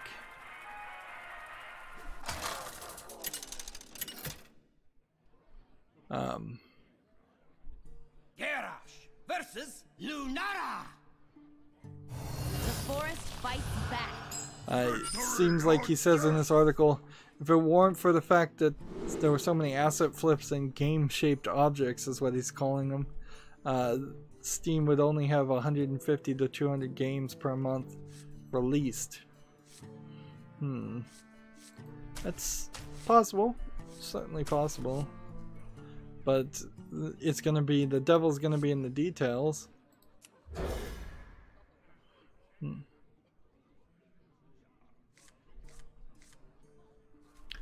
might be a slightly interesting article if you're interested in the Epic Store. It's kind of weird that this guy is out there talking.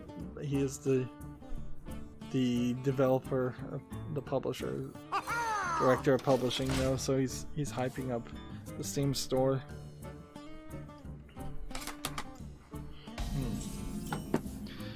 As we're now in 2019, I kind of even have to question, how is Fortnite doing? Like, we haven't had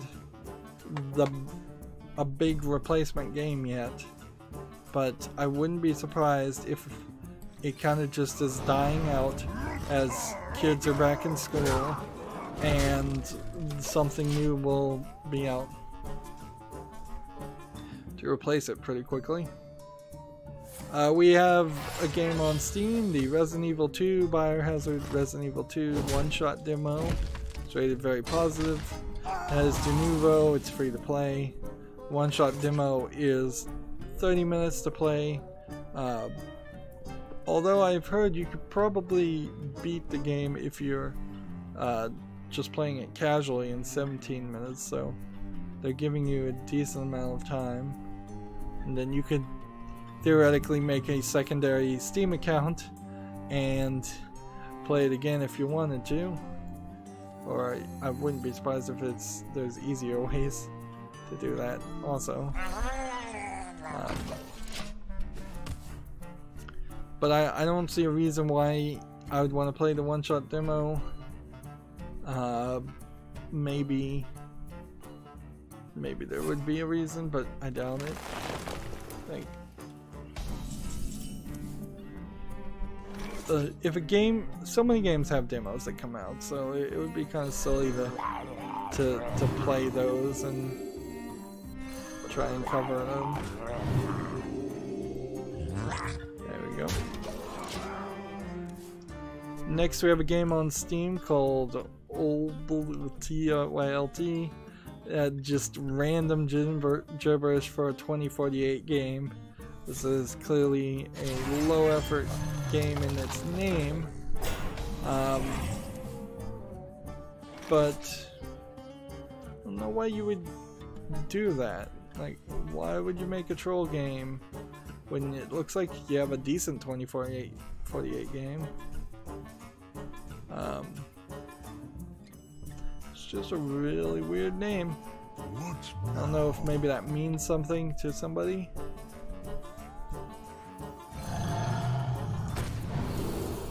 Let's see. Fury. And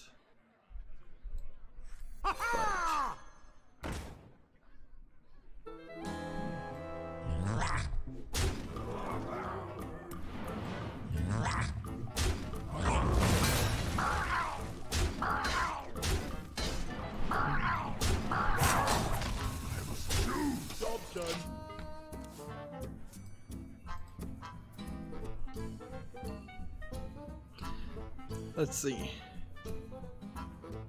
Let me look at this before I show it because it's tagged sexual content and nudity.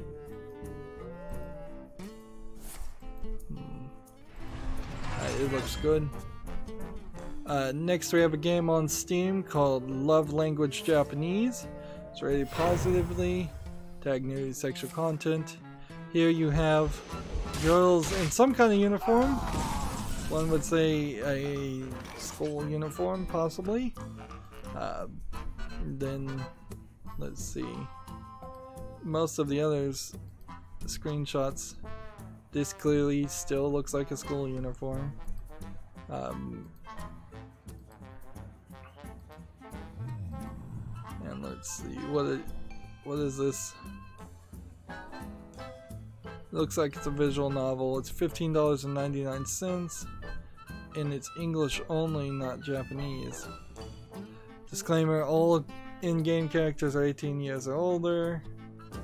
What now? So yeah, maybe they've worked out what needs to be done. So I'll put this on the follow list and we'll see if this gets kicked off. See, the weird thing that will happen is if a game is allowed on Steam that looks like it wouldn't have been allowed, and then it gets kicked off again, because then that's the kind of crazy inconsistencies we're trying to avoid in reality, in all of life. Like YouTube in particular is like, can you just be consistent? We already know you're crazy, so just be consistent in what you're enforcing. Make some sense so we know the rules and quit changing the rules. Next we have a game on Steam called Ley Lines, which doesn't look very appealing. These hex-based top tile grid games. Like there's a little bit of artwork here that might be of slight interest. Yeah, I imagine in the 70s, 60s, 80s, when you're playing Dungeon Quest, this level of artwork would be enough to keep your interest, but You're talking video games now. Every single scene needs to be a painting. It needs to be super artistic. This is $10.19. It's just not making it to my list. Like, I wonder. and here we go.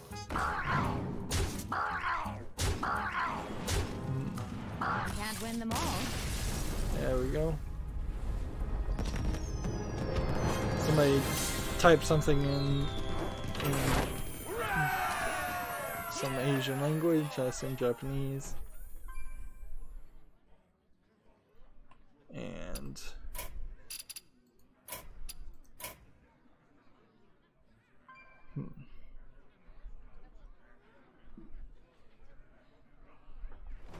finally. I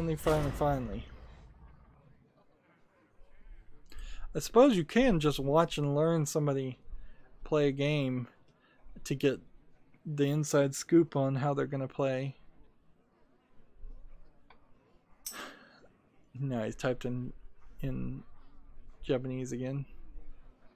Next we have a game on Steam called Bite Chaser, which looks like just a random assortment of hideous graphics. I think we already even covered this game. I just opened it again. $14.39 early access. No thank you. And I have two more.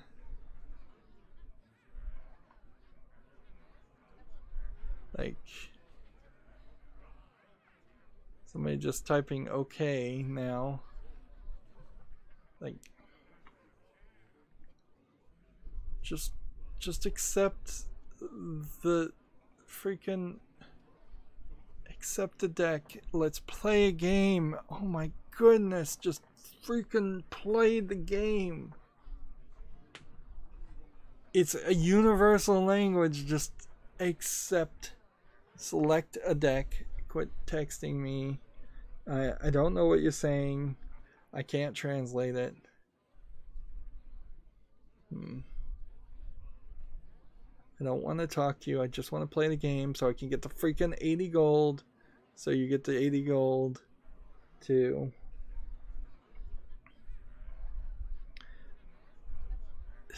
So this guy doesn't want to play me, and he's just going to sit here and wait until I cancel. Or I'm experiencing such incredible lag that this is why that's happening. Well, let's just wrap up here. We've got a game on Steam called Zero Sum Future, which looks like a space mining game. It doesn't look... This guy is still texting me, just play the freaking game. Just accept it.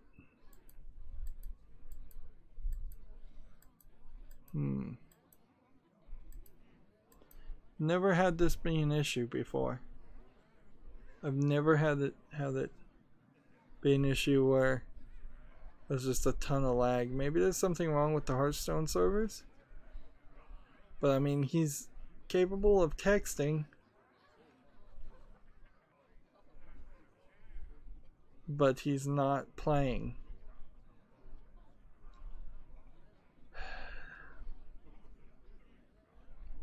Anyway, Zero Sum Future is not interesting looking. And then this last article is the Bayonetta Steam page. Let's see, did they ever get that last code? Clearly we knew that the freaking just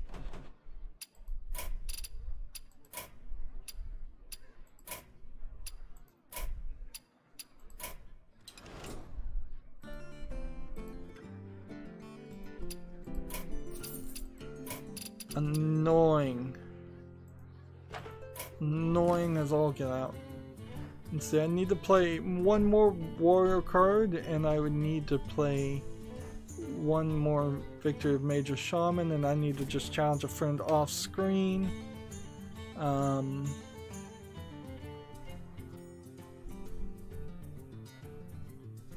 Let's see. See that? I thought there was supposed to be something for the Catherine release, like one more word, but it seems like this article didn't get updated.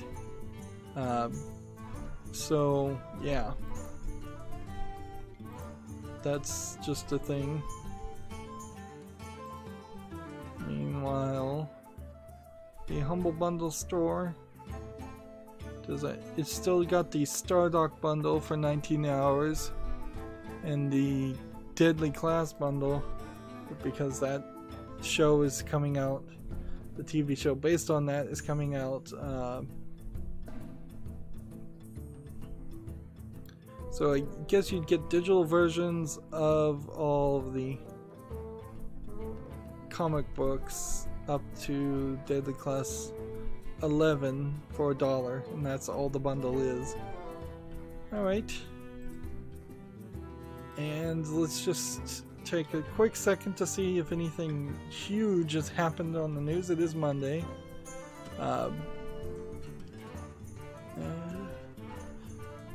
Let's see. Fortnite Dance lawsuit continues with Orange Justice. It's a GammaIndustry.biz article. That might be interesting. January 31st theoretically is going to be the last day that my Twitter puts out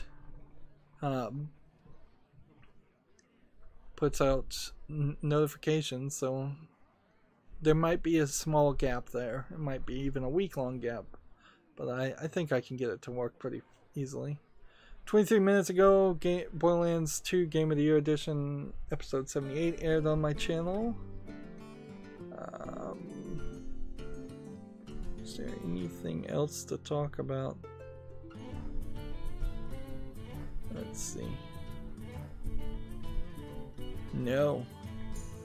It seems like there's absolutely nothing else to talk about on Twitter. Just a slow beginning to probably a slow week. I will of course be making more Minecraft recordings until I decide I'm done with that, which I might be done with it in the next day or two. And yeah, I'm still working on like getting my back into shape. It's gonna be a long process, a much longer process than I'd like it to be. That's gonna be it for this stream. As always, I ask you to like, share, subscribe, comment, and watch every second of my videos. If you want to friend or follow me on any social media sites, there's a whole bunch of links down below in the description box. Thank you for watching. Have a